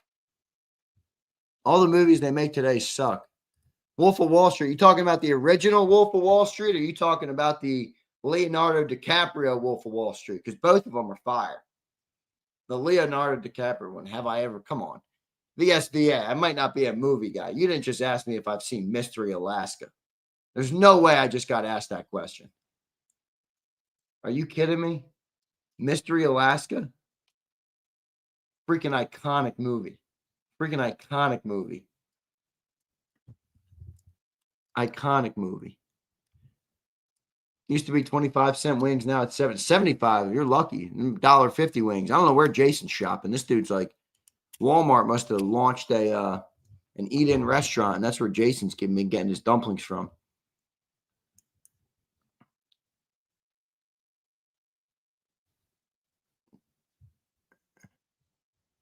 Race, you love the pussified world that we live in. You really do. Movies nowadays are fun. People don't have the attention.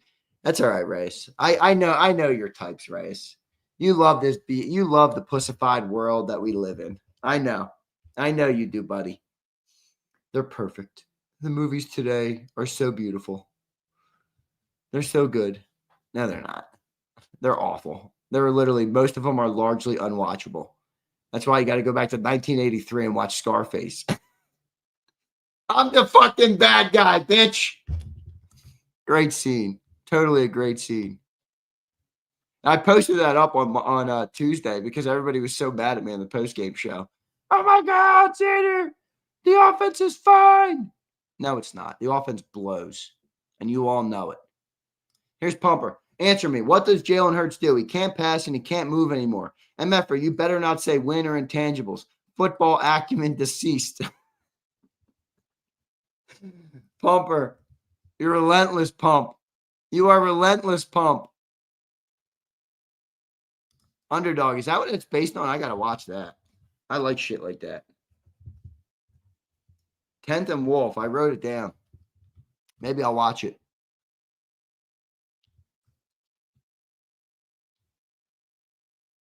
You like all the same movies I liked when I was 24. Yeah, what do you like now, Rice? What's that stupid Philadelphia movie that everybody loves because the guy wears the Eagles jersey in it? It's like Bradley Cooper or some dumb shit. What's that movie called? What's that movie called? What's that movie called? Based in Philadelphia. That's Bradley Cooper. What's that movie called? That's M. Reyes' style. That Silver Lining Playbook, that dumbass movie. Never even seen it. I'm just calling it dumb. Yeah, that's it. Invincible, I've seen that, obviously. Miracle is probably my favorite movie of all time. See the Miracle thing on my wall. I love Miracle. I knew everybody were going to say this. It's a good movie, Z. It's a good movie. It won an award. It won an award. Guys, I'm not a good movie critic. All right, I'm not a good movie critic. You don't need to take my advice on movies. I like what I like. I like what I like. I don't like softy movies. I don't. Give me I'll take Al Pacino coming out. Say hello to my little friend. That's my type. That's my type of movie right there. All right. That is my type of freaking movie. All right. Gotta love it. Miracle. Rollfield, that's legitimately there's no movie I've seen more than Miracle. I've seen Miracle literally hundreds of times. Hoosiers is so good, Slagger. Are you kidding me? Great poll by you, Slagger. My dad loves Hoosiers, dude. My dad loves Hoosiers. Book of Eli. What the hell is that? I've never even heard of that. Slapshot is a good movie. It is nowhere close to Miracle. Are you kidding me? Are you kidding me? I don't have time. Me neither, A-Team. I don't know where these people get all this time to watch these movies. Google that shit, Z. What? Which one? Coach Carter, banging movie. I like sports movies. A lot of people like John hates sports movies. I like sports movies.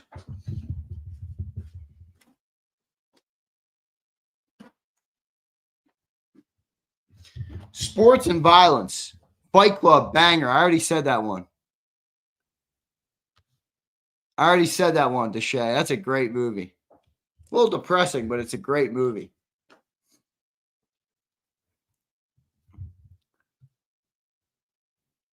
You can watch those two in a day. Z needs to watch Boondocks and Book of Eli tonight. I need a bigger opinion than M. Reyes. This dude's been on my nerves for the last 3 weeks. It's Buttercup. Can anybody confirm whether any of these movies are worth my time? Let me go to Motorscape. What up, Motorscape? True romance, iconic characters, plenty of violence. Gary Oldman, Dennis Hopper, Bradley Pitt, Christopher Walken, insane movie. Written by Tarantino, directed by Tony Scott. Underrated hidden gem. Tarantino's violent, isn't he? I don't know much about actors and stuff. I'm not into that world that much. I know some people they know everything about directors and like their movies and their iconic. I really never got into movies like that. So I know Tarantino, I think, is violent. I like that.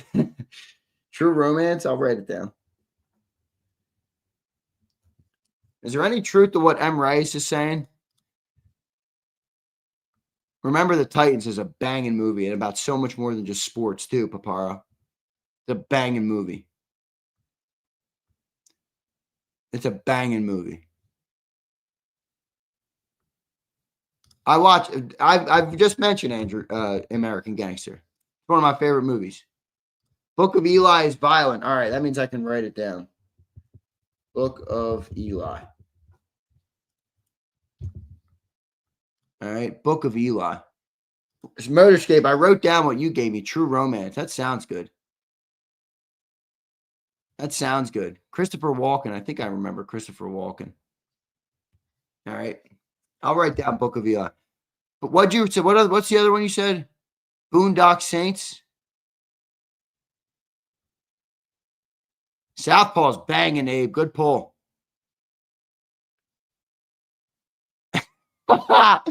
Yo, I love this dude, Brian Pumper. Brian Pumper, you got to be my favorite. You got to be one of my favorite people in JAKIB Nation. You really do. Everybody's praising Book of Eli. Book of Eli's ass. Denzel's only bad movie. I love a contrarian. I love it, man. I fucking love Pumper, dude. I really do. I love Pumper. I love it. This dude is freaking hilarious. Is Boondock Saints good? Is Boondock Saints good? All right, now my list is too long. I'm never going to watch these. I'm going to have a list of movies here that I never look at. I'm going to watch the one Underdog gave me because I like Philly shit. I watched the most entertaining YouTube video the other day. It wasn't entertaining from a perspective of like editing, but it was like a 30-minute history of the city of Philadelphia. And it was this old head dude who just knows like everything about the city. And he just walked around with this guy and just talked about every part of the city. It was so dope. It was so dope. It was really dope.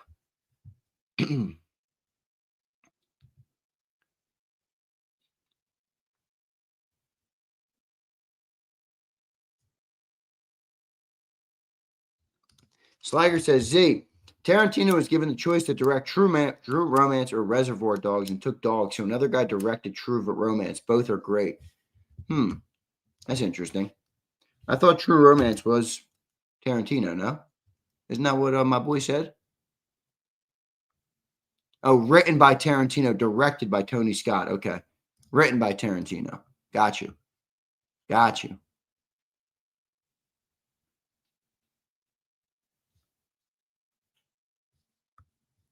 Reservoir Dog. Yeah, my list is too long. I better stop adding names to the list. All right. This is me. I like Fight Club.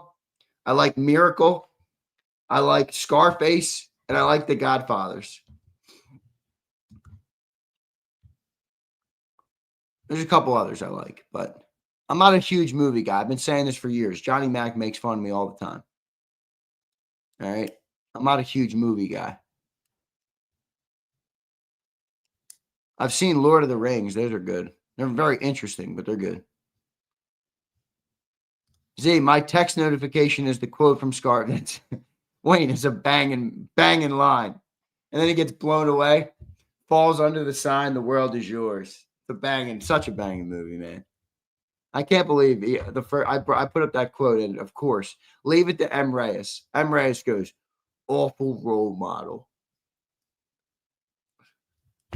Shut up, Reyes. It's a fucking movie. Banging. Say hello to my little friend is an iconic. So wait, Wayne. So you're telling me, Wayne, answer this correctly. Wayne, you're telling me every time you get a text, you hear that? Is that right? Every time you get a text, you hear say hello to my little friend? I might need to adopt that philosophy right there. That'll keep my my aggressive nature going every day, which I need. All right, which I value greatly. Look at Osiris. He says, Xander, why is Dan Sileo a hater? He's just not a glazer, dude. He's just not a glazer. He does hate every once in a while, but it's all right. I don't need people to agree with me on my sports takes. I don't really give a shit if people hate on the Eagles. It doesn't bother me. Like, I love people who post out like some national guy who's like mean to the Eagles. And they're like, this guy's such an effing asshole. I'm like, I don't give a fuck what he says. Who cares? Why do you give a shit?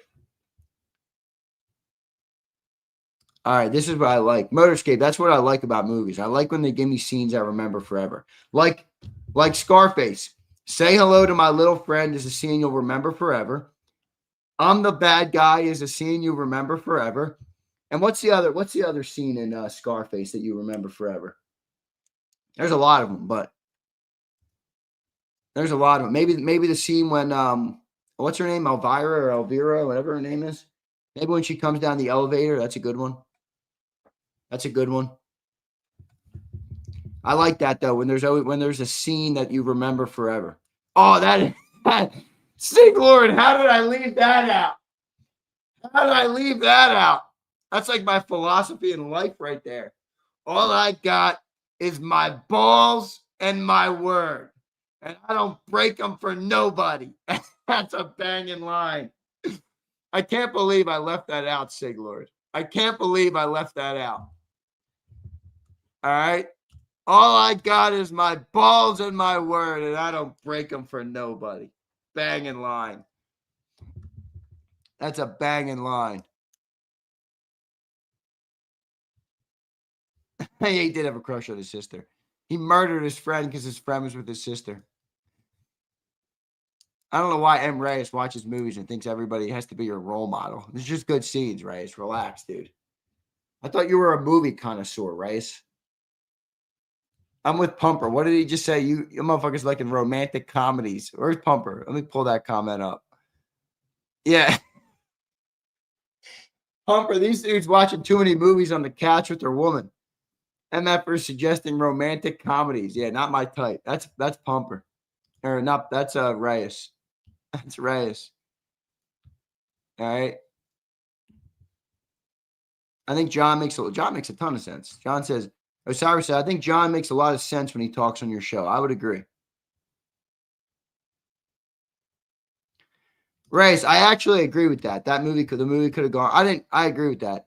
But I think Reyes, I don't know. I mean, I haven't seen the movie in a while, but I think if I had to try and figure out what it was, I don't even know how to speculate on it, honestly. Was it maybe like his last attachment to, I don't know, like a morality perspective? Like that's what I thought his mother was, his own mother telling him, you're a bum. His own mother saying to him, you're a bum, Here's Motorscape. My wife and I connected initially because I screened girls on whether they saw True Romance, and she unprompted started talking about the first time we started talking, and I knew she was legit. Wow, that's interesting. That's a very interesting story, Gary. All right. That's a very interesting story. It is, Reyes. It's a difficult one to interpret. All right, so I got to watch True Romance. Is that? Can I get a collective on that? Should I watch True Romance? Or is this a Brian Pumper chick flick?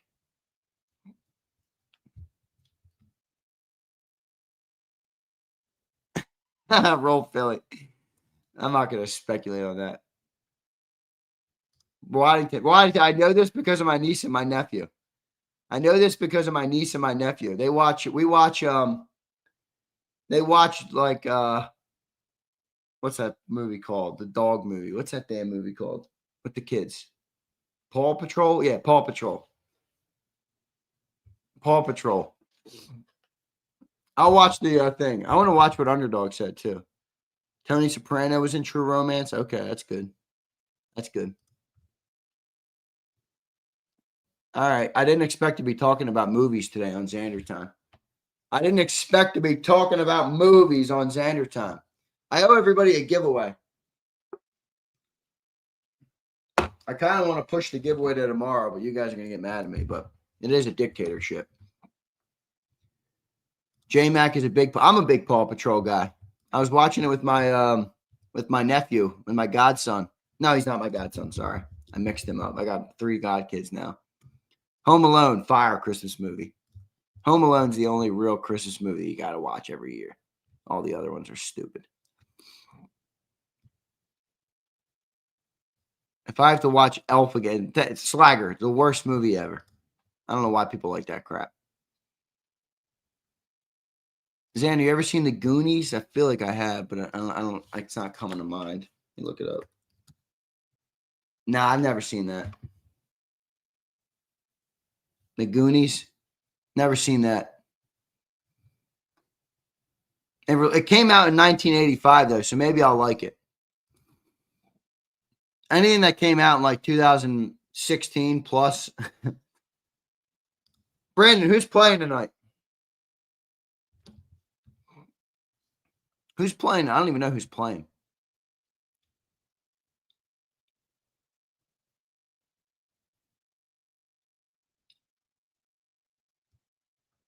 Wait, roll Philly, roll dog says I hate Home Alone. Come on, man, it's a great Christmas movie.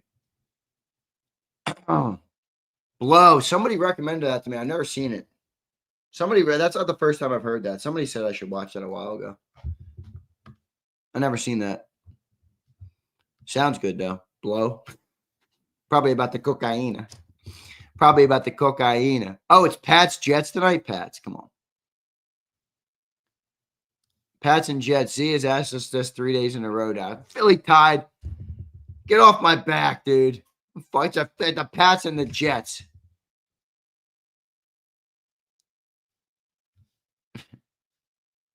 Blow is a less corny Scar. I didn't think Scarface was corny at all. I like that. I like that Scarface like doesn't have a lot of like it gets to the point. There's no like dumb scenes in Scarface. There's no like beating around the bush of this. Like every scene, it's like a 2.5 hour movie, and it gets to the point in every scene. I love that. There's so much BS in movies now, it feels like to me. It's like watching them like pull the covers up to go to bed at night. I'm like, I don't give a fuck. You know, every scene of Tony Montana, he's in a fucking, you know, he's in his old school 80s suit with his big with his big collar, you know, and he's doing something. He's killing somebody. He's making a trip over to to Colombia, wherever the hell he went. I like that. No filler. I'm with you, man. Hate filler. So much filler and shit.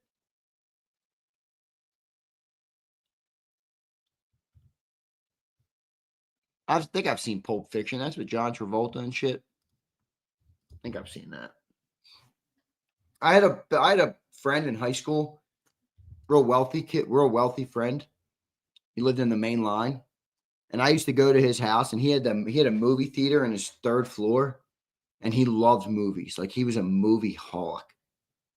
So he always wanted to watch movies whenever we would crash after like a party or something. He would always turn on a movie. Yeah, Zander might be a bot. You haven't seen it. I'm not a big movie guy, dude. I told you guys. I don't know a lot of movies. I really don't. Is Al Pacino still alive? He's still alive, right? I would have heard if he died. Is Al Pacino still alive? He is, right? Yeah, he's still alive. He's still alive.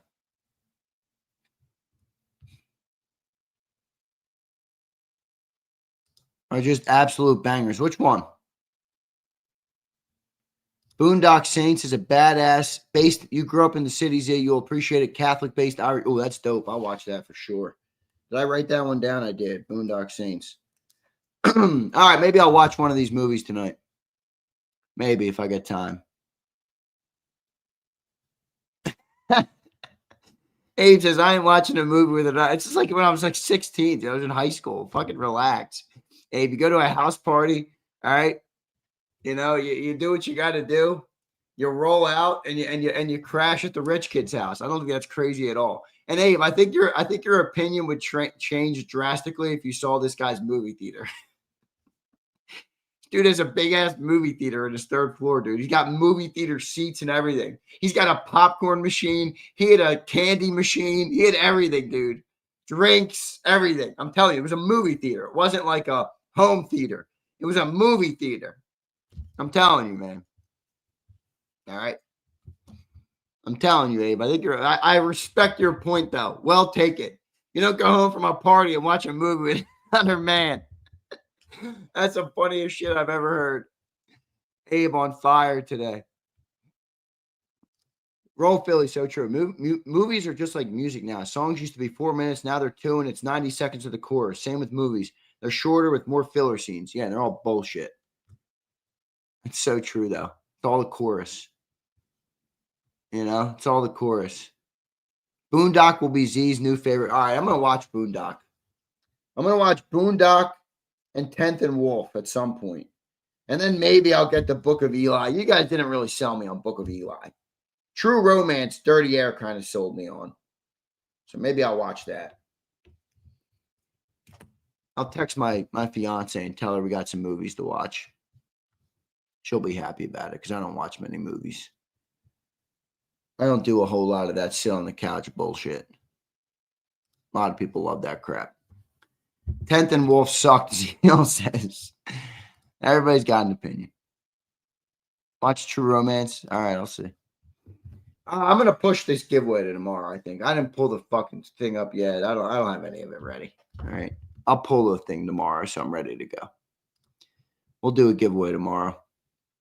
Dirty Air, thanks for the super chats today, dude. Two $10 bangers. We appreciate that. Bird Gang, thanks for the supers. Pump, as always, man, thanks for your support of the channel.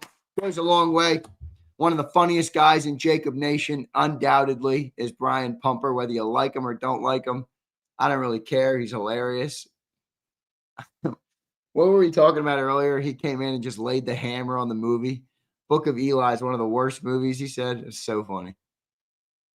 American Psycho, I've seen. And Wolf of Wall Street. Yeah, I've seen both of them. American Psycho is fire. And Wolf of Wall Street is great. Which one, though? Old one or new one? The new one's a lot more entertaining, I would say, with Leonardo DiCaprio. I like the scene when he's on the boat and he's throwing hundreds. Fun coupons. Fun coupons. That's what I like. Edgecombe didn't fall off. Shut up, Pump. Shut up, Pump. The new one. All right, Fleming. Old school one's good, too. Book of Eli is corny as F. Should have been a Will Smith movie. Corporate Pumpers, right. Oh, man. All right. I like a little controversy on what people like. All right.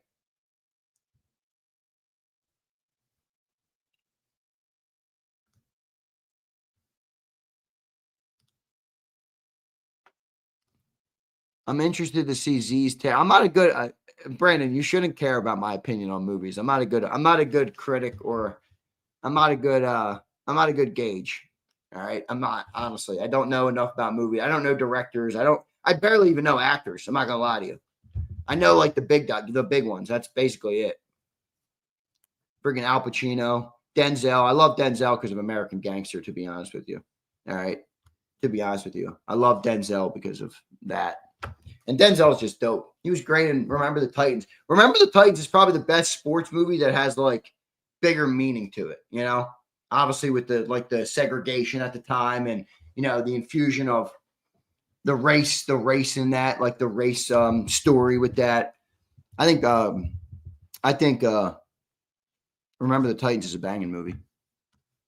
Tropic Thunder Z. That's the one where they dress up in those goofy ass outfits. Is that Will Ferrell? Dude, I don't like Will Ferrell. I said that on the show one time, and John looked at me like I was crazy. He's like, you don't like Will Ferrell? Like, I hate that dumb comedy shit. I'm sorry, I just do. I get it. I know some people like it. I'm not trying to say you shouldn't like it, but I hate that dumb comedy shit. Like, it's so basic and stupid to me. I don't find it funny at all. I find it as an insult to my intelligence. That's how I look at it. I'm just not a Will Ferrell type of dude, you know? I guess the only one I liked back in the day was Step Brothers, and even I find that pretty stupid now. So, not my favorite, but it is what it is. Was Will Ferrell in Tropic Thunder or no? Elf is not good. No, it's not. Daniel Day-Lewis. I don't know that name. I mean, I've heard the name. I don't know who it is, though. Daniel Day-Lewis. Let me look up who that is. Oh, I know him. Why have I ever seen any of his movies, though? I try and tell you guys I'm not a good guy to go off of for movies. I don't know if I've seen any of these movies from Daniel Day-Lewis. Hate to break it to you. There Will Be Blood. I've never seen that. Gangs of New York, never seen that. In the Name of the Father, never seen that. Lincoln, never seen that. The Last of the Mohicans, never seen that. The Crucible, never seen that. Sunday, Bloody Sunday. I've heard good things about that. Never seen that. Last of the Mohicans. Yeah, a lot of people I've heard that like that. He's considered the GOAT. Zay. What do you mean the GOAT? Daniel Day-Lewis is? All right, let me add some of his movies. Holy shit, you guys got me like 50 movies now I got to watch. It might take me 14 years. You need to see Gangs of New York. Anything gang I like. All right. Gangs of New York. I'll go there. Xander, they are all good. Daniel Day-Lewis is the greatest method actor of our time. Interesting. See, I told you guys, I don't know much about movies. You guys are going to have to educate me far more than I'll ever educate you. I'll give you my opinion. Say hello to my little friend. Sig, I'm so happy you brought up maybe the best scene that I left out. All right. Maybe the best scene that I left out.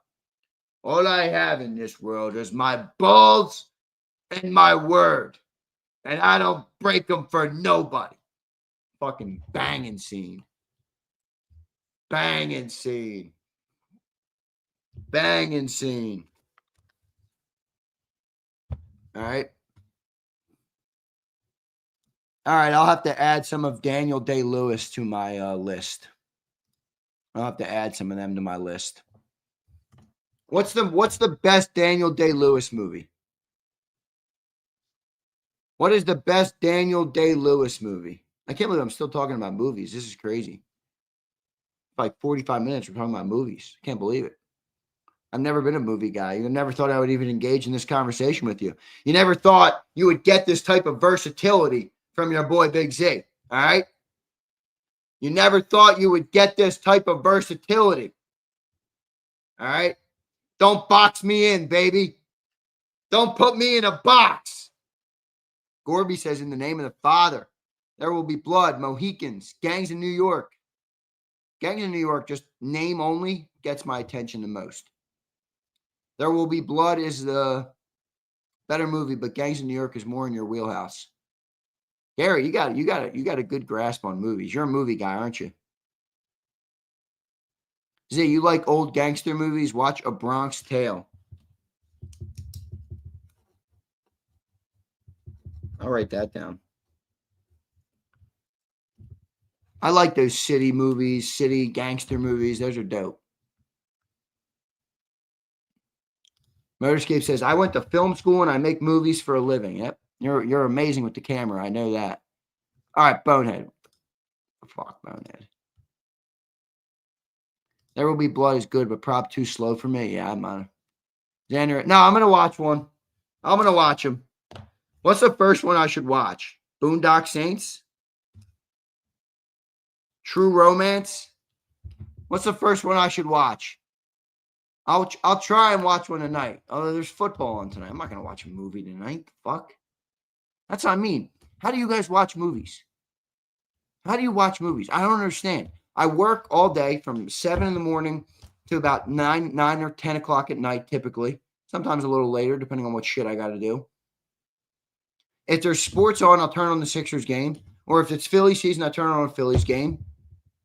If it's Thursday night football, I'm going to turn on the Thursday night. I think the Sixers play tonight too, don't they? Yeah, I'm not watching Patriots Jets. I'm watching the Sixers. Oh, no, they don't play tonight. They play tomorrow. Good. They needed a 2-day break. They needed a 2-day break. They got the Pistons tomorrow. Dude, that Cade Cunningham kid, I freaking love that kid. That kid is a beast, Cade Cunningham. All right.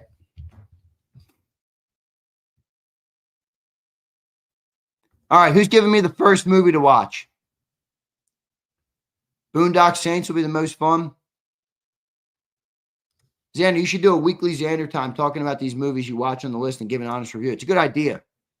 I need to be more. I need to make more channels. I feel like I could, with how much content I make on a day and how much shit I talk about, I feel like I could have a YouTube channel about like fucking everything. One day, guys.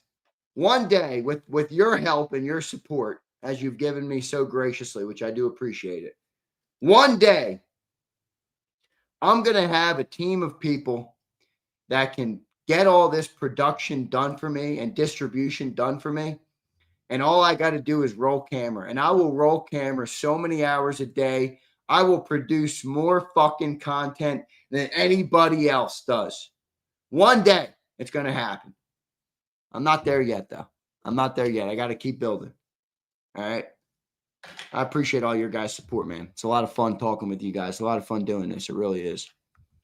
You guys are my favorite part about it. It's not the fucking talking about the Eagles. Vince says that's why we're here. Yeah, Vince. Lock in, buddy. Lock in, Vince. Vince, if you're operating at 100% right now, Vince, I need about 350%. All right? I promise I will replicate myself, as I feel like I try and always do. Hard work has never been the issue for me. It's all the other shit. All right, so do we have a first one I should watch here? Fucking what?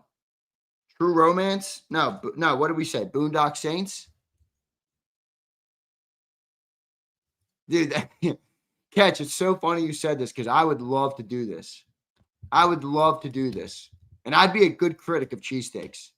You know, back in the same friend, by the way, who had the movie theater back in the day, I used to do cheesesteak tour with him. We did it because I went to prep, St. Joe's Prep, right down 17th and Girard Avenue. So we would end school every Friday or whatever we were doing that night. First thing we would do is go just somewhere and get a cheesesteak. Get a cheesesteak, then get ready to rock. Get ready to rip the weekend. I was a weekend machine in high school. All right. Oh, man. Some of those stories are classic. Many of you would like me, like the story. Some of you would probably not like it so much. I've always been a controversial figure. All right. No matter where I go. Some people seem to like me. Some people seem to hate me. It is what it is. Maybe I'm putting too much credence to it. Z, who do you think has been the Eagles MVP so far? For me, it's Q. It's not Q. Come on, Steven. What do you mean? It's Q. It's not Q. The MVP of the Eagles right now is not Q. I don't know if there is an MVP of the Eagles right now.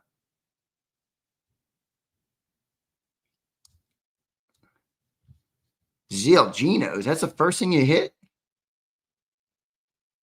Come on, man. You can't go Geno's. And that's not even like an old trope in Philly that people are too hard on it. It's actually just not that good. It's really just not that good. Just not a great cheesesteak, dude. Honestly, I got to give props to those Skinny Joey, dude. Those guys are fucking cooking. Those cheesesteaks are so good. See to the Versa rolls. Oh, man, they're really good. The Skinny Joey's is so good. John's roast pork is fire. John's roast pork back when I was like much younger. I love John's roast pork. I would go there all the time on the weekends. Jim's is good. Jim's burnt down a couple years ago. I haven't had it since they rebuilt it. It's been a while since I've had Jim's. I loved Skinny Joey's is down by the stadiums, actually. It's pretty close to the stadiums. It's like walking distance to the stadiums. It's great. It's so good, dude. I live in Florida. By comparison, it's gold. That makes a lot of sense, Zeal. I wasn't too keen on Jim's. Jim's is good, dude. Jim's was good. You're wasting your time if you don't watch Gangs in New York first. All right. I trust Sig Lord. Sig Lord doesn't lead me astray. Sig Lord says Gangs of New York. Looks like I'm going to be up till 1 a.m. because I'm probably going to watch the football game, and then I'm going to watch a movie. I don't know, maybe on my phone. I'll have to go up in bed and watch it. I don't know. I think that's a good one. Delco Steaks. I've had it. Underdog, love Delco Steaks. Fire. I've had Delco Steaks. Fire steaks, no doubt. It's good. It's good meat. That's what you're saying. Black Angus. It's good meat. Angelo's is good. I mean, everybody knows Angelo's is good.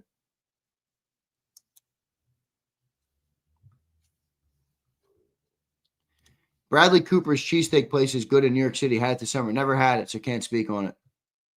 Zeal, Jim's on South was my favorite back in the day, and then it burnt down, and then they rebuilt it, I think. They rebuilt it, right? Yeah, they rebuilt it. I think they ship them, guys. You can order them online, Jim's. Yeah, you can order them online. Yeah, I'm pretty sure it burnt down, and they redid it, right? I ever tell you guys a story about me at Jim's? I ever tell you the story about me at Jim's at 1 a.m?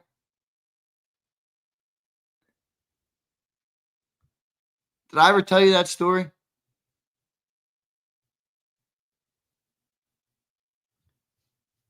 Did I ever tell you the story about me at Jim's? I thought I did tell this story before. I was at Jim's one time. So I went to St. Joe's Prep. There's this thing called Edgeley. Edgeley's like basically this big drinking party that you throw in Fairmount Park. I ran Edgeley's. This is how I used to work. I'd buy the kegs, sell the cups for $5, kegs and 40s and locos and all this bullshit. So I was the hustler. Everybody else wanted to booze and have fun. I was the hustler, man. I was making the money. I was going to Johnny Tips down on Cumberland Avenue in North Philly, picking up the cases of Locos and shit, selling them in Fairmount Park at Edgeley. All right. So we had an Edgeley one night. All right. And I was always driving because I was running. I was, doing everything to run it. I was always the driver. So all my boys loaded up in my car after Edgeley. All right. Yeah, I know. A bunch of drunk kids in my car were like all 17, 18 years old. Probably not a good idea. It is what it is. I know, whatever. I don't need to relive what I did 8, 10 years ago. So we all get in the car and everybody's like, oh, we're hungry. I'm like, let's go to Jim's. Jim's is still open. I'll go rip a Jim's. We were pretty close by, probably 10, 15 minutes away. All right. So we're driving in South Philly, and you all know if you've ever been on South Street, there's not a whole lot of places to park. So I'm on South Street, and I'm like, fuck, man, there's nowhere to park. It was buzzing. It was like 1 a.m, still buzzing. All right. So I'm like, all right, let's be quick. Let's run in. I'm going to pull my car up, and we'll run in. We'll grab cheesesteaks, and we'll roll out. It was like 3 or 4 of us. All right. I kid you not. I was in Jim's for 3 minutes. 3 freaking minutes. I was in Jim's. 3 minutes. I come out.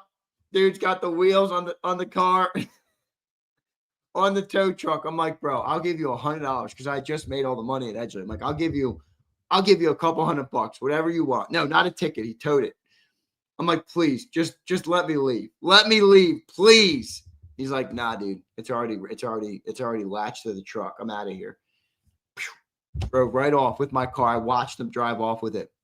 So me and all my boys at 1 a.m, middle of Philadelphia, are like, fuck, and then I called the place where they take it, and he didn't take it right to the lot. So I go to the lot to get the car back. This is in the middle of the night. And he never went there with the car that night. So we're all in the middle of the city until like 3 a.m. This was before Uber was a big thing. You know what I mean? Like Uber wasn't a huge thing then. I don't even know if it was around. I don't remember. I forget how we got out of there, but yeah, I did. Catch, that's exactly what we ended up doing. We walked into Jim's and ate our cheesesteaks. Yep. We walked into Jim's and ate our cheesesteaks.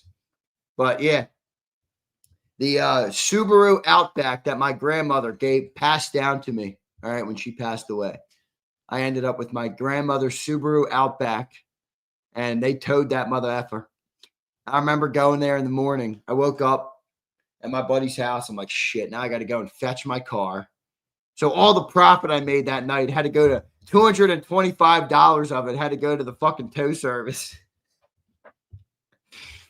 Got my car back, and eventually I dipped out of there. But yeah, it was brutal. It was in a lot in Philly. If anybody knows that lot down in Philly, it's like right by the bridge. Yeah, it's brutal. So classic. But I'll never forget that story.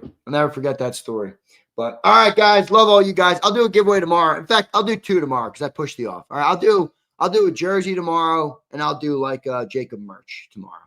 All right, so we'll do that tomorrow. Appreciate all you guys for being here. Hit that like button. Bunch more coming. All right, a bunch more coming. I want to expand my content empire. That's not an empire yet, but I'm hoping it will be one of those. Ryan says Zander had a goofy coat. Now, come on, Ryan. Stop it. That's what M. Reyes has. M. Reyes has that and a picture of Clifford the Big Red Dog on the back of his truck.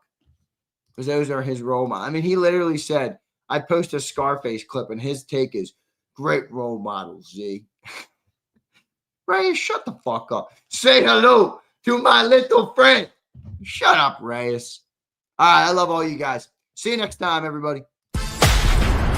You've been listening to Birds 365, the destination for the passionate Eagles football fan who bleeds green. If it's Eagles football, we're talking about it. Debate inside the locker room and guests that are some of the greatest football minds from around the region. We hope you enjoyed the show. We know we had a blast. Make sure to like, comment, and subscribe, and we'll be back soon. But in the meantime, hook up with us on social media at JAKIB Sports. See you next time on Birds 365.